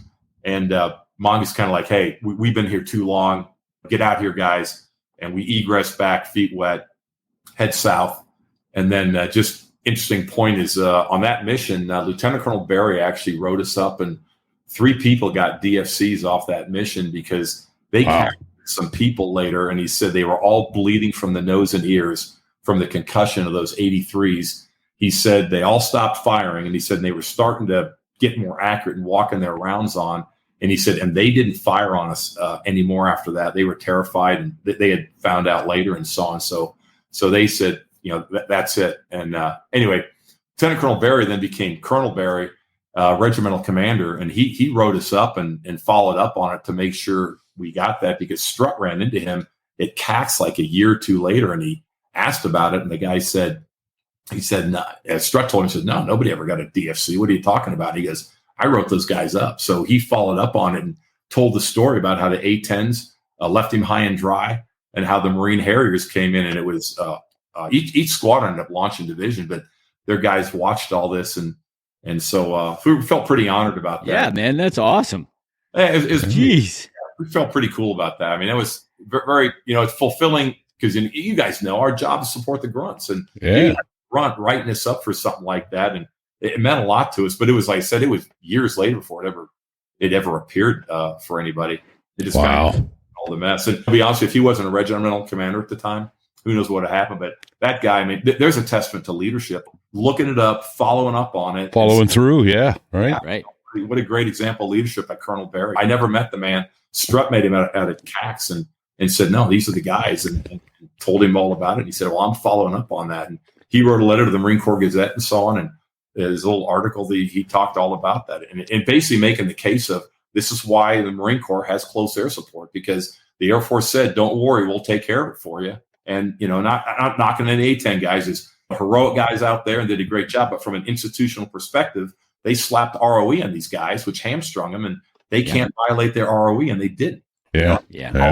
But the Marines, I mean, Mongoose didn't even give it a second thought. He's like, feet dry, let's go. And 8,000 feet ingress. And then it's like, let's go strafing. And you guys know gun runs. You ain't doing gun runs at 10,000 feet. We were down at low and strafing the shit out of them. Yeah. Hey, and just as a side note for our listeners, each one of those 25 millimeter rounds is about a pound of projectile. So when it's supersonic or damn close to it. And you guys were shooting HEI rounds, right? Yeah, we probably had HEI loaded at that point. We loaded in the API armor-piercing incendiary later. That's why where I live now, Rocky Flats, the old Rocky Flats, where they made all the plutonium triggers, and people like, aren't you afraid of plutonium? I'm like, dude, I was walking around this, loading up your uranium-depleted round, helping out the ordnance guys. I'm like, right. I'm going to die of something in my life, but I'm not too worried about the plutonium that's like a mile away from me, buried 30 feet in the dirt. Well, my point being, you were throwing 50 rounds a second downrange. That's 50 pounds of high explosive supersonic projectiles coming downrange. That's impressive. That's a good point, Fig. Yeah, you can think of that in those terms. That's a good point. Yeah, it's impressive. And you mentioned Strutt. I got a quick Strutt story to just an example of how small the world is. Again, the aviation world. So I'm sitting in out of town in my base one day, and I've known Strutt for a while. He's working for the scheduling group at my airline, and we were talking about a mutual friend whose daughter had just completed OCS, and the platoon sergeant had gotten sideways, shall we say, with the UCMJ, and we got to chatting about OCS and all that, and then realized I knew Strutt from Harriers, but I didn't realize that we went to OCS together. No way. In 83, we were in the same platoon in 83. We had this, and I went back and found the picture and everything. It's like, oh yeah, no shit. We stood right across from each other. I knew I recognized him. I knew him. Knew it was familiar. And I knew him from Harriers, and I thought that's where I knew him from. And we got to talking. It's like, oh crap, we went to OCS together too in 83. So dude, that's a small world. That is awesome. Yeah, that's how it goes. But yeah. So all right, enough of my stories. We're here for your stories. All right, back to the Gulf War. That was day one, right? Yeah. Yeah, you day guys one, were and supposed so to much be fun. Flying, and you were on alert, and holy shit, here you go. Okay, that was so something. please continue. I don't want to get ahead of myself, but I know there's a so that was mission number one, and so felt pretty successful about that. And then, as you know, we kind of flew fairly survivable tactics as much as possible. So there's a couple times we flew, we didn't drop, high risk, and weather would have driven us low, and we're like, hey, we got time. We can come back the next day. But when the ground war kicks off, it's all bets are off. We're going to do what we need to do. So we were surging 2 Harriers every 5 minutes, and as soon as that thing kicked off. And so second day of the ground war, they found ISR assets, intel surveillance reconnaissance assets, found, I think it was the Iraqi 6th Armored Division is going after, is advancing toward the left flank of the 2nd Marine Division, as they're punching through. So we found them in the morning, and I was taking off on that one with saltpeters. And at this point, we got the winders are off the planes because there's no air threat. So we're carrying our standard loadout was a 6 Mark 20 Rockeye, which equates to about 1,500 submunitions, and our gun. Pretty devastating load, very effective against armor, self-propelled artillery, all that type of stuff. Right. So we F-18 Deltas working the road that's heading that way, and we hit them, and we come back. We're flying out of our main base, but then we would hit a target, come back to our forward operating base, which is called Tanajib, maybe like 35, 40 miles south of the border, land there, expeditionary field, get loaded up with bombs, quick intel update, maybe hand you a sandwich, and then we get ready and off we'd go. There's a great shot of napalm and Rockeye. Napalm. We were the only aircraft dropping napalm. I was proud to say that. That's pretty awesome, man. Fire from the sky, baby. Yeah, off the top rope with the fire. Anyway. Yeah. So that's for those watching on video, not listening on audio. Sorry. I'll try and get those within on sotherewas.us. I'll try and get some of these photos up within the blog post that covers this episode. So, yeah. So we go back for the second one. And remember, Saddam had lit off all the oil fires. So we've got a low ceiling of very black smoke and so on. So we got to get below that to get into the target area. And I think it was like maybe 8,000 feet on that one. So second mission coming up, and we're dropping down, like I said, surging 2 Harriers every 5 minutes. We come down, break out below. I don't see my lead, but I see the section right in front of us because the F-18, the airborne forward air controller, they're working up and down this road and calling out targets for us and calling out threat. And they said, hey, these guys are hunkered down now. After we hit them in the morning, they were moving. We stopped them. He said, I think they're hunkered down. No threat. Come on down. So when I break out, I look ahead. No threat. Right. Threat is a variable. Right on. Hey, Vapor, hold on. I got to say, when I broke out, you mean you came through the overcast to the undercast, right? Sure. So break out underneath that now. Yeah. Okay. When I look out ahead, I can see the section in front of it, which actually was Venom. Venom was a CO at 231 at that time. And so I see them pop their flares rolling in, and I look over and I don't see my lead. So I'm thinking, okay, try to join up in him or follow these guys in, and we're heading, toward the target area, and that's when I get hit by a surface to air missile, handheld one, probably an SA-14 is what it's called, and and it hits me in the right rear hot nozzle. And you guys know what this feels like. And when you were doing low altitude tactics training, so you're down low, pulling high G, and you hit like your wingman's jet wash. Yes. And the plane jump. Yeah. That's exactly. People say what I said. That's what it felt like. Felt like you hit jet wash. Like that. Yeah. And I'm like shit. Except when it hits, there's a noise also, and all the freaking warning lights light up like at once. And I'm like shit. Good times. Good times. I just keep the G in to point south and roll out, look over my shoulder, and the wing's on fire. And people ask sometimes, did you think about punching out? Like I said, my dad. With the wing, did you have were you carrying napalm on that particular day? They loaded us up with Rockeye up at the center, and so I had I'd just been reloaded with 6 Rockeye again, and still had the gun. I didn't empty the gun on my first sortie, so I still had rounds in there. And so, anyway, I keep the turn in. I tell them I'm hit, and the F-18 Delta, they see me on fire, and it was a guy. It was Lieutenant Rob Scanio, call sign Meats, the pilot. I went to flight school with him. Oh, did you go with Meat? Yeah, good dude. I talked to him later. Great guy, and he said Major Cronin was in the back seat, and they saw me get hit on fire, and good dudes. They frickin', shot up to join up on me. They're getting on the phone to the DAS, Direct Air Support Center, saying I'm going to get hit because they thought I was going to punch out any second. And I'm like, no, I said, I'm not going to punch out.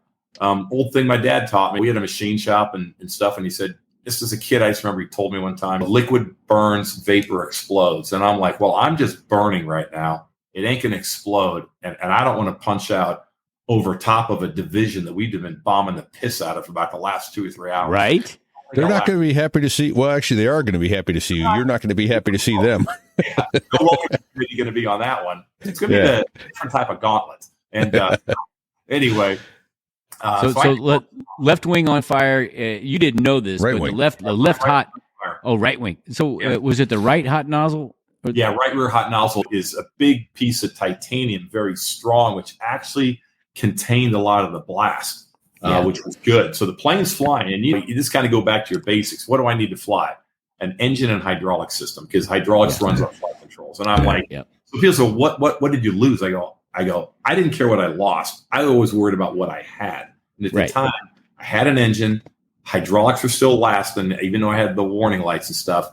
And I go, so the plane's going to fly, and me, is joining up. And so there's my navigation and my BDA, battle damage assessment, to tell me what's going on. And I just remember telling him, I said, let me know when we're across friendly line, we're away from friendlies, so I can jettison these things, because things are pretty dynamic on the battlefield, exactly where friendlies were. It was a very dynamic environment. And so when you say jettison these things, you didn't want to jettison those gators. They're not gators. The Rockeye. Yeah, you didn't want to jettison the Rockeye over friendlies. Yeah, exactly. Yes. I didn't, because I'm a little, that's big right SA, now, bro. That is big situational awareness. Yeah. Well, the reason is because I lost SA is I turned south, and I'm like, and I didn't know exactly okay, where the hell am I right now? And that's why, man's got to know his limitations, right? And if you don't know something, fess up. And I'm just like, dudes, let me know when it's safe to jettison, because the way the Marine Corps FAC A, that backseater, they're keeping complete battlefield situational awareness on where units are and stuff. And I know that guy, Major Cronin, is going to know a lot better where friendlies are and when I can jettison than I will. And the FAC A is your forward air controller, airborne. He's in an OV-10. He in a Bronco? They were in a Hornet. Hornet. Okay. Yeah. So they're Hornet. And so he's the guy calling in airstrikes on various elements. Okay. He was controlling us. So he said, hey, you're clear now. Jettison the bombs. And they said, all right, hey, we'll get you back to a Tanajeeb. And I'm like, dude, I'm not going to make it that far. Let's go for Ahmed Al Jaber, because I remember Al Jaber field there. We were going to use that as a forward operating base of the Harriers if we were going to end up going into Baghdad, because we didn't know how this thing was going to play out long term. Yeah. So we bombed the piss out of one runway, and with the other one we'd left open, but Saddam had put some barricades on it or something. So I said, hey, if you guys can head that way and fly ahead and tell me which runway's open. And so we got close. They shot ahead. Some light the burners shot ahead, and he's like, all right, you're right. The one runway, the western one is open. They got some barricades. They got no sweat, dude. I can land in between them. I'm in a freaking Harrier. So I roll in on final, and I go to put the gear down, and the gear don't come down. So the outriggers stay up, nose and main kind of drop with some gravity, but I'm not getting any down and locked. So I use that emergency pneumatic system to try to blow them down, and the systems nothing changes. I said, what do you guys see? It says, well, it looks like your nose and main are down, but your outriggers definitely aren't. But I'm not getting down and locked on any of them. I think they just kind of fell with some gravity, but they're probably just still hanging there. Yeah. And so I'm like, what kind of speed are you flying? Well, I'm slowing down now, turning in. So I'm probably below 200 knots. Okay. I'm setting up for I kind of entered like a base leg, and I'm turning in on final. I think, well, I'll do a vertical landing. So I start feeding the nozzles in, and of course the right rear hot nozzle doesn't move. It's jammed. So 3 nozzles go down. The one doesn't. So as you guys know, I get a lot of yaw, because the one nozzle on the right side is yawing the plane. And the rule in the Harrier is what? You put the nozzles in, it does something funny, put them back where they were. Put them back. Yeah. Yep. Put them back. So I put them back out, and I turn down. I go, all right, well, that's not going to work, but maybe I can do some type of RVL, rolling vertical landing or something like that. I'm kind of sitting there going, this plane is flying, and it's a weapon system, and I'm responsible for it, and I don't want to lose it. So I turn back around. I tell the guys, so I'm on downwind, and I'm kind of talking to these guys. Hey, Are you still on fire? Are you still on fire at this point? Finally, it's the right wing is burned out now. So the right flap is gone. And here's something else, remember. You don't want to know something else? Composite wings, they don't weaken with heat. Remember what happened? Yeah. The AC-130 got on fire. That wing folded because metal weakens with heat. Yeah. And God bless McDonnell Douglas and the engineers. That wing didn't lose any structural integrity due to fire and heat. It's just made it harder, probably. Yeah. A little more heat. Things not going to bend at all now. Yeah. So, I mean, there's another case. I mean, tragic. We lost, 13 people in that AC-130. Wing caught on fire. That metal weakened, folded up. Everybody died. So here I am. The flaps completely burned away. Salt told me that later. He was above me. He said, yeah, you just had a big square missing in your wing with a flap burned away. But I said, man, the wing was fine. Yeah. Anyway, so I'm kind of approaching a beam, and I'm thinking, well, I'm going to try this, see what happens. And about this time, the hydraulics finally bleed out completely. The plane pitches up, rolls over. And when I remember, they taught us to elevate our head 12 degrees for an ejection. And, but so I do that. And as I kind of look up, all I see is a sand dune. I go, shit, hope the freaking seat works. So I pull the handle and I go out in the low altitude, low airspeed mode. So for the listeners, the Harrier had 4 ejection modes. The low altitude, low airspeed mode was designed to save the pilot if you were in a stabilized in a 50, 60 foot hover, that you would be able to, in the plane, if something went wrong, you would be able to get punched out of the plane and get a swing in the parachute before you hit the ground. So I'm slow enough because I forget when the low speed mode kicked in. It was, I think, around 200 some knots. So I'm below 200 knots. Yep. And I'm obviously low. I think when I rolled, I was about 900 feet or something. And so when I punched, I talked to the engineers later, and they kind of figured out I was about 850 feet inverted, 30 degrees nose down. And so I go out, and engineers later told me, said, about 139 feet out, you got seat man separation based on your weight and everything. So I pull the handle, heads up, big flash from the det cord that's around the canopy. So we go straight out. So unlike Goose and Top Gun, we don't have to wait for the canopy to clear. The detonation cord blows a hole. We go right through it. Right through it. Yep. Yeah. Off we go. And if that doesn't work, there's a spike behind our seat that'll make You're going anyway, bro. Blow or no blow. There you go. So shoot out, seat man separation. It's very high G. I remember looking at my feet, seeing a flame, thinking to myself, why am I looking at my feet? I was just looking up a second ago, but I think 30 G's will do that to you. So I flaming my plane as I'm leaving it. And there's a plane upside down. There's the sky, and I'm heading down towards the ground.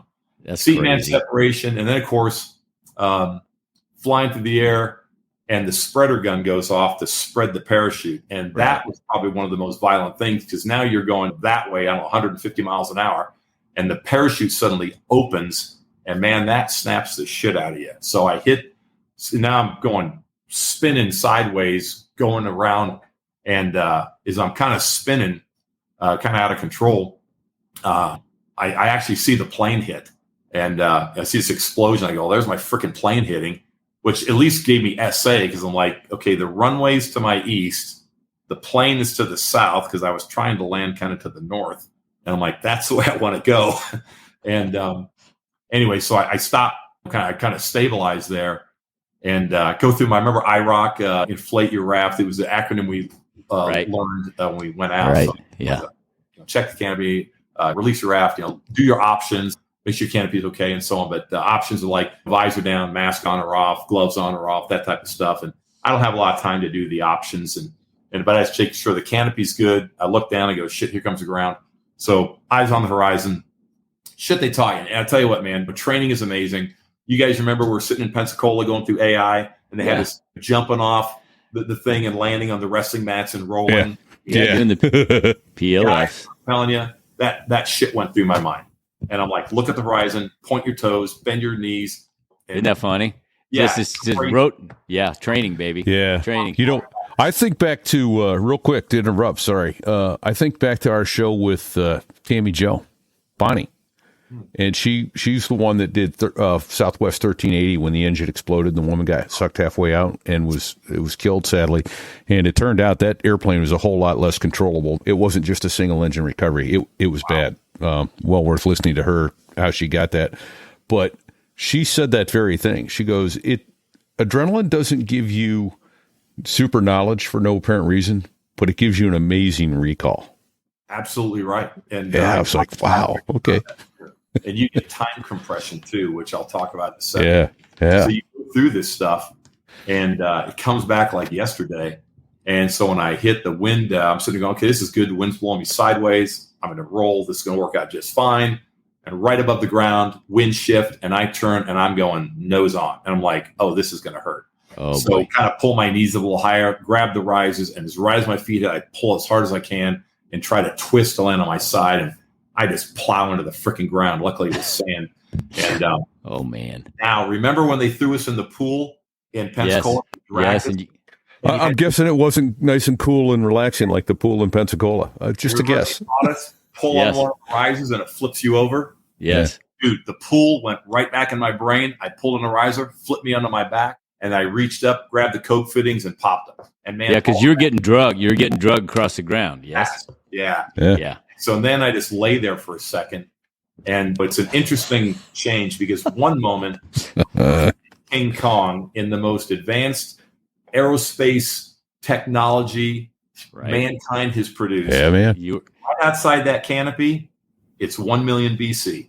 It's harsh. Now you're laying there on the ground, and it's all quiet all of a sudden, and I'm laying there thinking, and you feel very exposed. And up until this time, we'd lost every Harrier guy had been POW or killed. And I'm laying there going, okay, how's my body feel? It's like, it feels okay. Yeah. And I kind of sit up and I look around and there's the chute blowing away. I go, remember what they taught us in SEER school? So I go, well, I don't have to bury my parachute. It's going to be long gone. Yeah. I didn't turn the ELT off though. I didn't think to do that. I released the seat pan, remember that clip, and I got rid of that. Yeah. ELT is your emergency locator transmitter, sending out a radio signal. Pick me up here. Look at me. Look at me. Hey, enemy.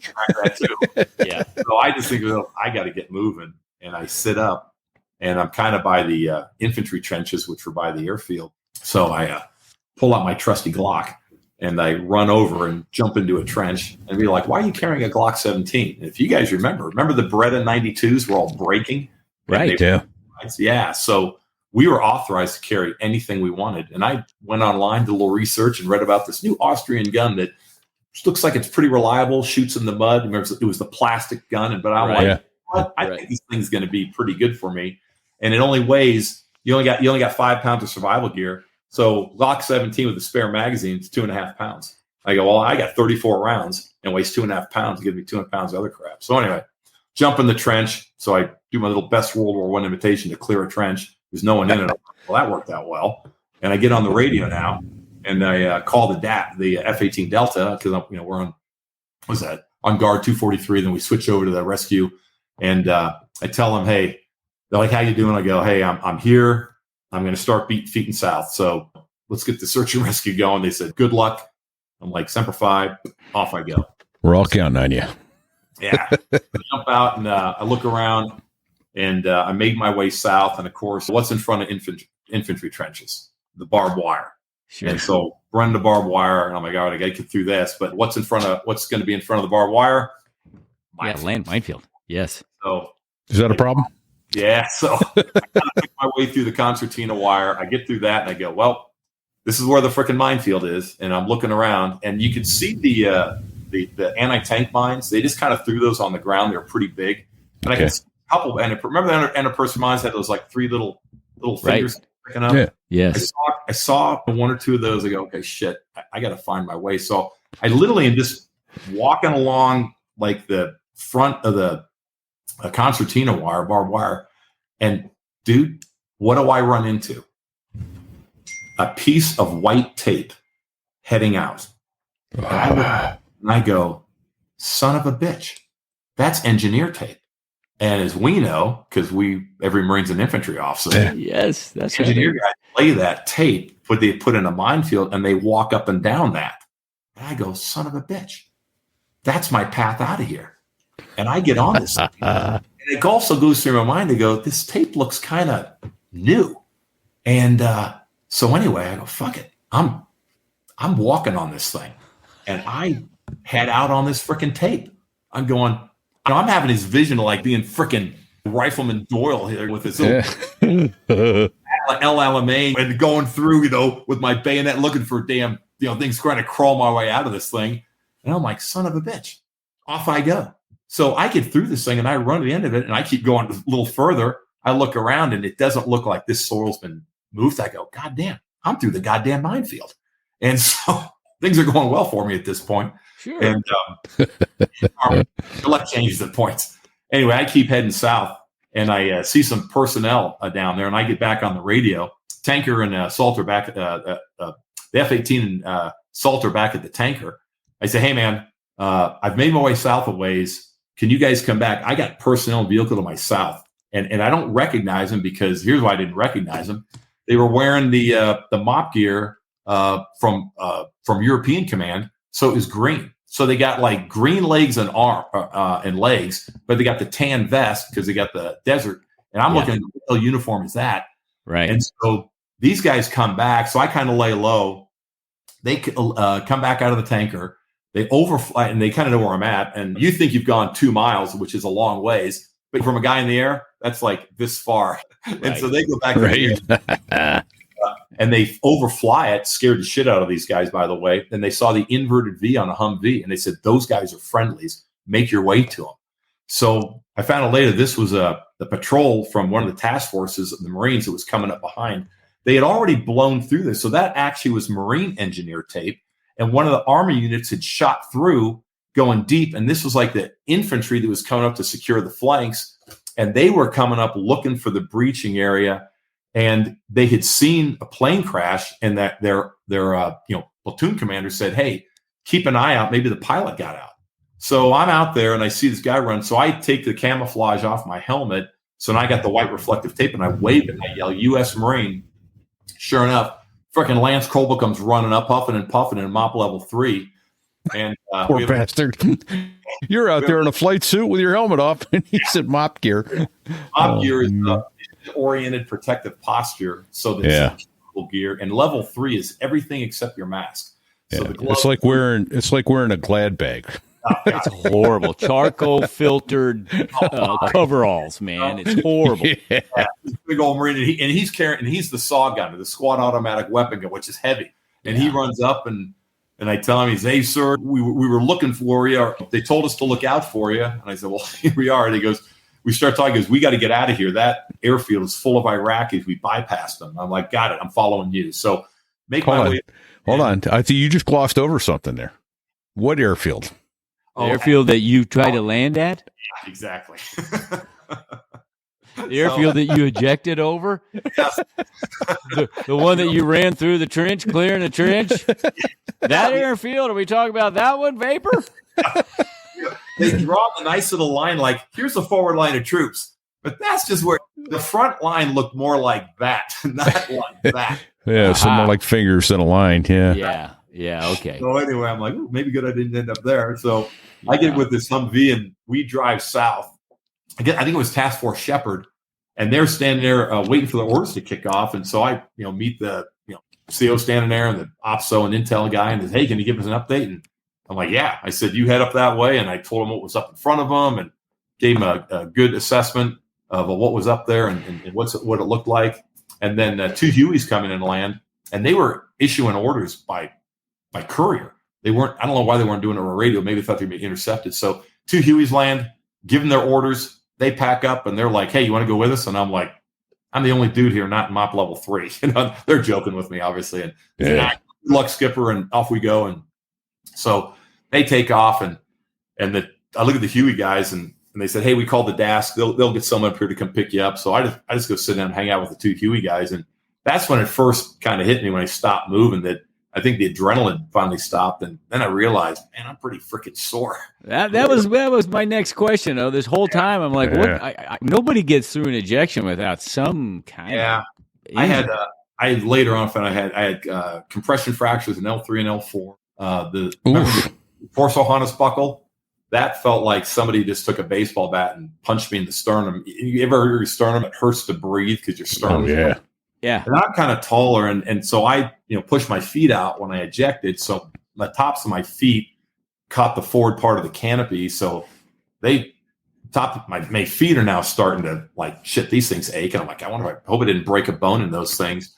So I'm a little beat up now. It's starting to set in. So I'm just sitting on the Huey. Oh man. And about 45 minutes go by, and all of a sudden the radio kicks on, and they say, we got orders to move. And I said, well, shit, I'm just going to go with you guys. I figure we had really high casualty estimates, and I thought, man, these guys are busy doing medevac, casevac, and I'm doing fine relatively, obviously. So I just jump in with these guys, and the freaking gunner, it's got a 50 cal mod deuce. He says, hey, sir, you want to be my A gunner? I'm like, sure, tell me what to do. So I hook up, and he's like, well, there's the spare ammo, and just keep feeding if I run out. I'm like, roger that, buddy. And so we take off. That was Toad's Wild Ride. Those Huey guys, lead was probably at about 25 feet. We're dash 2. I'll bet we're at 50 feet, and we're whipping across the battlefield. I'm going, this is pretty badass. And the freaking gunner looks at me, and he's like, hey, sir, it looks like you guys been dropping a lot of duds. And I go, what do you mean? He goes, look at all those bombs out there. He's looking at the cases, the shells, from the Rockeye.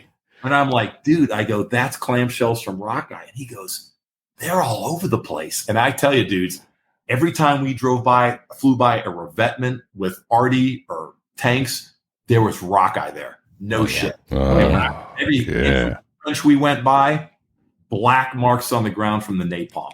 And I'm like, so I was kind of going, man, we did some freaking work up here. Yeah. Anyway, we go back, and they're going back.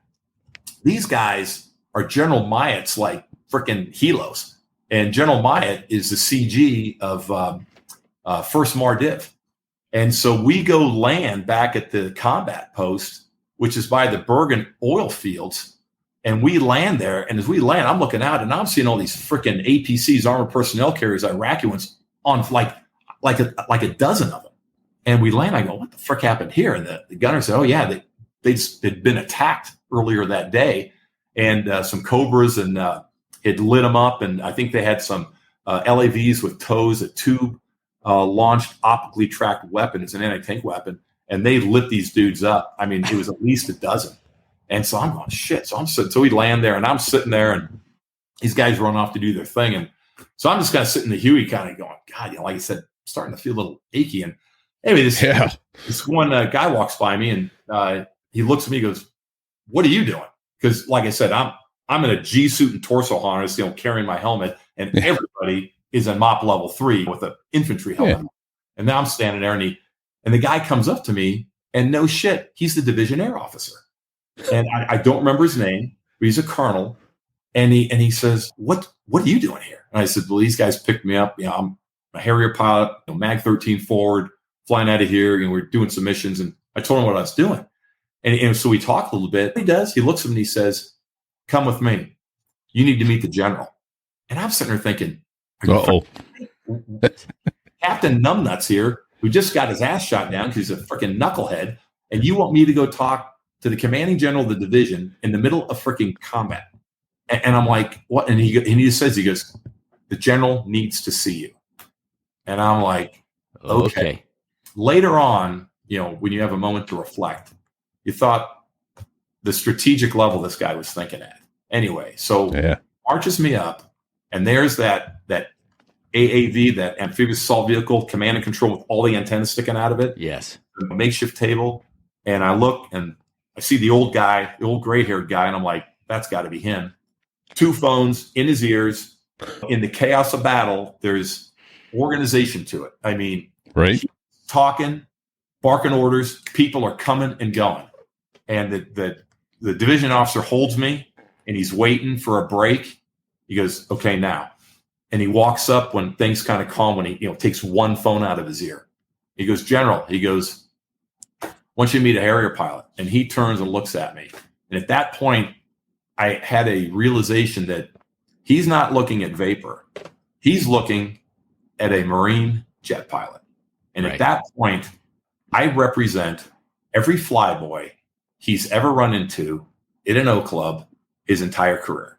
And we make fun of each other and we tease each other, but here's one of these guys that gets flight pay, that hangs out in a flight suit, drinks at an O Club, and it just kind of dawned on me that that's what he's looking at right now. Yeah. And the division air officer says, this guy just got shot down, and repeated what I had told him. He said, attacking an armored unit that was attacking the left flank at second Mardiv.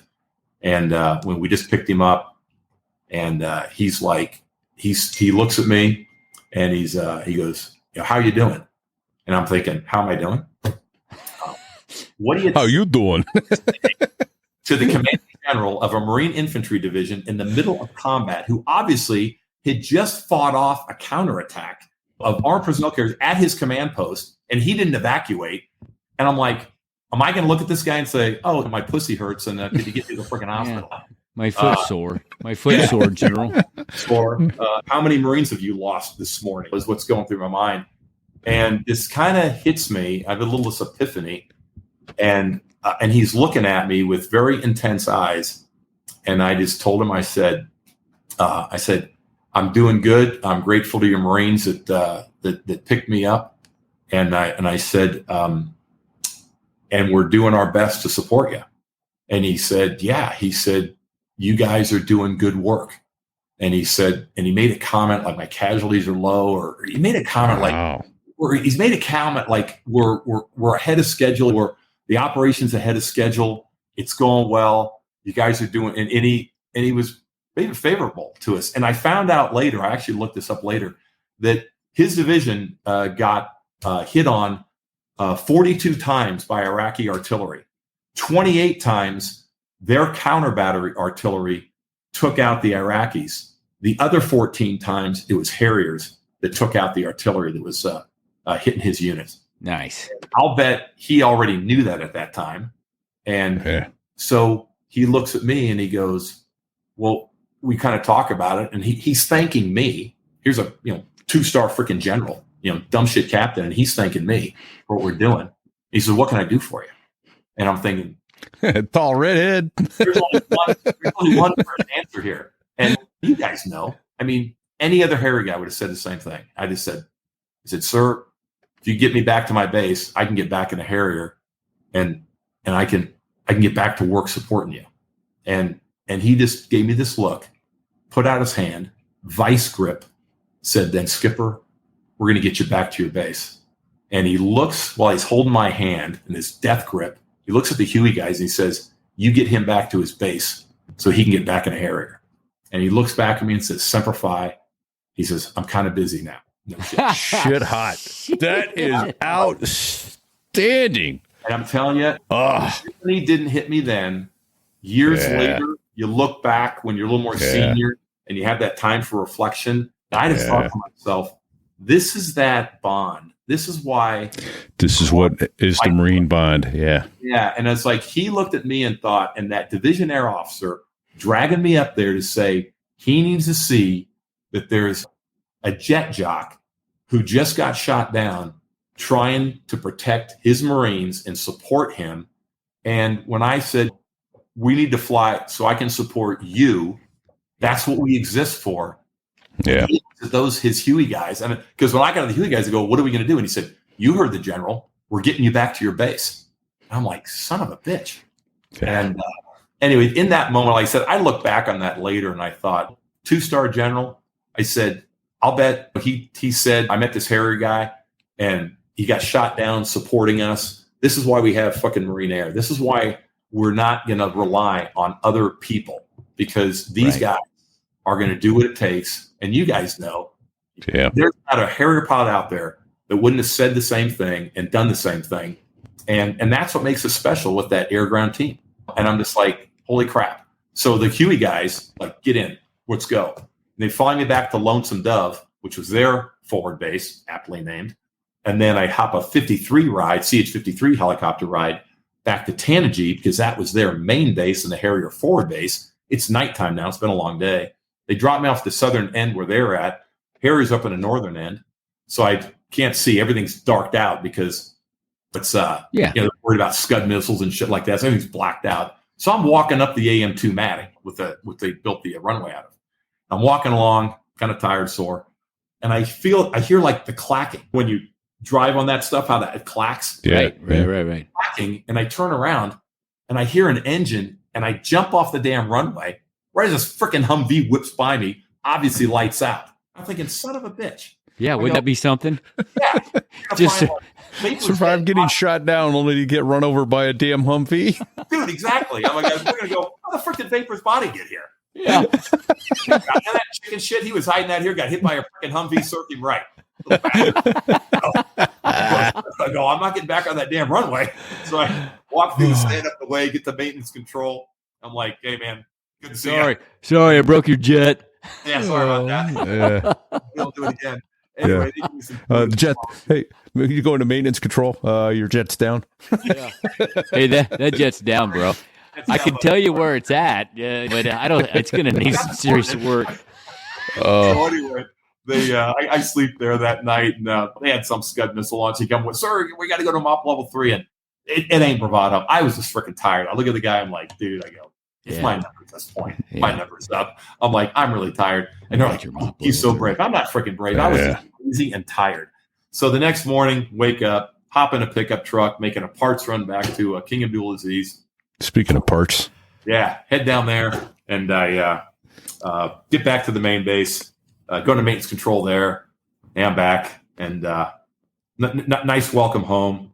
I talked to the skipper, went up to talk to Colonel Biote, great gentleman, sat down, asked him what happened. He said, hey, I'm really glad to get you back. What do you want to do? I told him the General Myatt story. I said, sir, I got to fly. I told General Myatt, that's why he got me back. He goes, all right. And no shit, they put me on the schedule the next day. Of course, no shit. Yeah, but of course, I get back to the squadron, and Doc Barron's like, "Hey, where's your medical thing from being on the USS Mercy?" They heard I got picked up and I was on the hospital ship. I go, "Dude, I wasn't on the hospital ship." They go, "What have you been doing for a day and a half?" I go, "Planes, trains, and automobiles, trying to get freaking home." And holy shit, you can't go anywhere. Throws me down, won't let me stand up. They send me to the freaking medical center. They X-ray the crap out of me. I'm sitting there going, "Oh God." Mom Walsh is not going to have any grandchildren now. Just been radiated. Everything's dead. My testicles are probably fried. Right. So I'm like, all right. And I sit up, and the guy's like, "Well, you're down. You're not going to fly again." I go, "What do you mean I'm going to fly again?" He goes, "You got L3, L4 fractures." I go, and he goes, "If you eject again, it's going to collapse." I looked at the guy and I said, "What are the odds?" I mean, we had flown 3,000 sorties at that point. Right. We had like 3 guys ride the Silk. That's 1 in 1,000. I mean, no other Harrier guy would have said anything differently. And apparently, they called down to Doc Barron. They said, that fucking captain said, "What are the odds?" I'm like, going, well, yeah. That's almost a show title, too. We got a bunch of show titles today. Maintain the ejection position. What are the odds? Meeting the general. Yeah, and I tell the guy, I said, look, you give me a downshift, I'm going to rip it up when I get back to base. I said, because Colonel Biote said, I'm going to fly, and I'm going to freaking fly, because that's what I told freaking General Myatt, and I'm not going to freaking go back on my word to a 2-star infantry general in the middle of freaking war. Yeah. And the guy just looked at me disgustedly. He said, "Get out of here." So I go back. God bless them. They put me on the schedule. Me and Rosie are taxiing out the next day, about to head out. We're at the hold short line, and they freaking come down, cancel all Harrier ops because Marine Corps objectives have been achieved. And now I got that highway to hell thing. And now we basically got too many aircraft for the airspace, and they canceled our stuff. So taxi back in. I go, shit. And then Dog calls me in, and he says, "Hey, you're flying tomorrow." I'm like, "Oh, thanks." I'm thinking to myself, must be some weird mission. So I just kind of, walk away, and I look back at him and I go, "What's the mission?" He goes, "To make sure you don't weep like a baby when you get back in the plane." I go, he goes, "These pussies, they're worried about you, so you got to go fly the plane tomorrow." I'm like, "By myself?" He goes, "Yeah." I go, "What am I supposed to do?" He goes, "I don't give a shit." He goes, "Just fly around and show them you're not a pussy." I'm like, okay. So the next day, I'm the only Harry that launches from frickin' King Abdulaziz. So once out, do some pattern work, some macro. All the desk, they're like, "Hey, what are you doing?" I'm like, "I'm just doing a fan flight." They're like, "Oh," they're like, "What's your?" I go, "I don't have a loadout or anything." So I fly around a little bit, come back into the pattern, and of course, a couple of the guys pick up the LSS. Landing site supervisor. Yep. Thank you for that acronym help. And so there, of course, now you got what? You got all your best friends watching you. Bingo, dude. And that's the last thing you want. So I come around, I land, I hear this long, fast, slow, call. Right. I'm like, And the Russian judge says, I'm like, hey, I'm trying to regain my confidence. They're not helping at all. Yeah, this isn't helping, boys. More critique. I do a vertical landing, more critique. Just kind of going, okay, I've had enough of this fucking fun. So I land, taxi, it is. All your brothers are there. They're all supporting me and stuff. And dude, I'm like, I'm doing good. And no other place I'd rather be than maintenance control with all those dudes hanging around. Why are they hanging around? They were all wondering, hey, how's Vapor doing? Yeah. And I'm doing fine. And they were all there because guys ain't hanging out. yeah, wow. Hey, So, great. Just a great testament to the brotherhood that we all share. And it's pretty awesome. And now listen, I have a very serious question Yeah. to ask. Yeah. It's very serious. How did the combat mustache survive through all that? Was there any singe marks from the det cord? At Or was it? all. Because the picture of you with your combat mustache, it is marvelous. It is magnificent. Yeah. That had to slow you down a little bit when you came out, right? It added a little bit of aerodynamics. There it is. There's the picture. I gotta tell you one last thing, and this will be quick because I know we're running along. Is they let me call home, and they said, "Hey, we'll get you." This is the day. This is pre-cell phone crap. So Right. Yeah. go to this big satellite center, and they said you get to call home and let your parents know you're okay. And my mom is a school teacher in Walnut Creek, California, at Merwin. Oh, I know Walnut Creek. I got family there. And are you ready for this? At her school, her coworker, a younger teacher, her brother flew Apaches in Desert Storm and was shot down the same day. How'd he come out of the thing? At school, got notification that two teachers both had one a son, one a brother, shot down the same day. No shit. His name was. I was actually talking to my mom about to make sure I had my story straight before I got on with you guys. His name was Captain Mike Klingel, and he was a Apache guy. And when I said, "Mom, is that right?" She goes, "Yeah, same day." I'm like, "What are the frickin' odds?" Well, how did he come out of it? He and his warrant officer, they went down like they got hit, controlled landing, Okay. and the helo guys, the other guys in their company picked them up and got them out of there. Awesome. Nice. Okay. Yeah, Wow. isn't that crazy? Small world. Man. Wow. Yeah, It is dude. a small world. I wouldn't want to Yeah. paint it, but boy, is it And small. no kidding. Wow. Well, we thank got to you. land this plane soon. Yeah, we do, Thank dude. We've you. been talking a long time. My bladder's full. Holy shit. Thank you. I think we still make this one show. This is great. No breaking this up. Oh, yeah. It's good. yeah. It's good. Yeah. Well, thank you so much for your service, for what you did for your fellow Marines, for those, especially those guys on the ground, but for all of us. We really appreciate it. Right back at you guys. Yeah. I think we got a great brotherhood, and the Marine Corps brotherhood is great. It's a great fraternity, but then you even get smaller into our little Harrier world.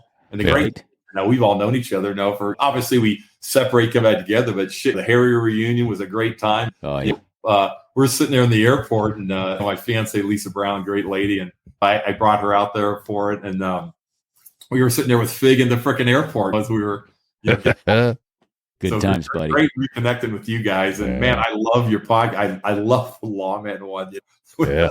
Blue Angels. And, We're going to record with Lawman in about half an hour. no way. That's awesome. He's coming on. When So you come open watch us. Wikipedia and you see like Great American, you got Lawman right there. And of course, right next to him is a Trey Wilborn. He's our squadron mate we lost over there. Yeah. Yeah, I could tell you stories about that too. That was Well, we're going to have you back for that. You got too Gotta have many you back. stories, that are untold. Way more good So stuff to go. Yeah. Will you So- come back? Will you come back, Vapor? Oh, it would be an absolute honor. Well, that's awesome. I'm glad. to This hear just that. fills my heart with joy getting to sit and chat with I know, all right? manner of aviators, but it's particularly fun to chat with the guys that are near our era. We're all Cherry Point guys, man. Yeah. Yeah. So much better V-stall operators than the Yuma boys. Yeah, absolutely. I'm just throwing that out there. All weather. Absolutely. All weather They saw attack. clouds Yeah. in the sky, they logged the point too. You're like, Right. Exactly. So, right. all right. Well, we need to throw some other thank yous out there too. Can you think of any off the top of your head, Fig? How about Dave Hamilton and the Matt Geek Gab? Absolutely. He also does the Gig Gab and the Business Brain for musicians and entrepreneurs. We have a glossary on our website, sotherewas.us/glossary. If we didn't manage to circle back on some of these acronyms today, let us know which acronym you want to grab and have us put on the glossary. We will do it for you. You can email us. Fig, you got an email here, don't you? It's Fig at sothereiwas.us. Perfect. Mine's repeat at sothereiwas.us because I'm so clever. We got a merch page. If you're watching the video, you can see the cool hat that Fig and I are wearing, the cool shirt I'm wearing. Guests are going to get one of these. I don't know if it's coming up because I'm not looking at that screen right now, but we get koozies now. Bikinis. Get your girl a bikini. That's right. You got to have a So There I Was bikini. They're pretty hot. You'd look good in one, Vapor. Ooh. These would look better in one, so I don't think these have room for a tuck. Just saying. But, go back to Japan and get one of those cold pulls and you won't need it. This is not PC, baby. Oh, it's gone. It's over. It's over. We're canceled now, baby. It's over, baby. Man. Yeah. We had a good run, though. 61 episodes. Woo! Right on. So, oh, man. And you can get that at sothereiwas.us/merch, MERCH. How about Patreon?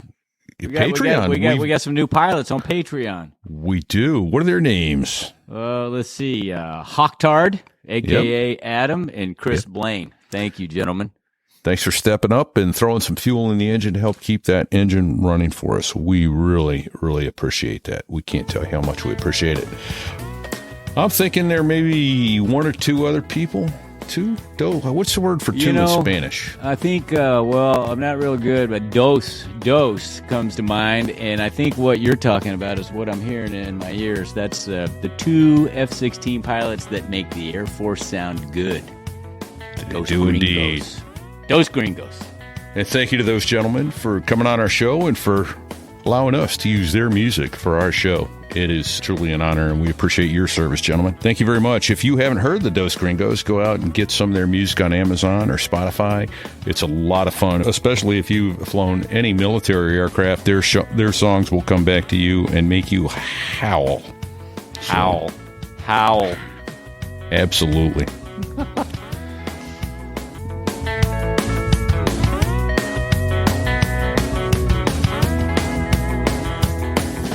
There I was, crossing the pond, and you could see that I wasn't exactly fond of all the shit I was wearing on that day.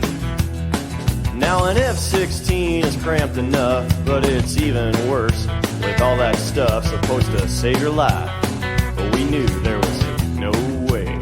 Nuh-uh, nothing, no way. No way. You're going down the North Atlantic, man, it's over. What'd he say? He said it's over. Yeah, man. See ya. Okay, I didn't ask for your life story. Thank you. Awesome, man. You're still here? It's over. Go home. Go.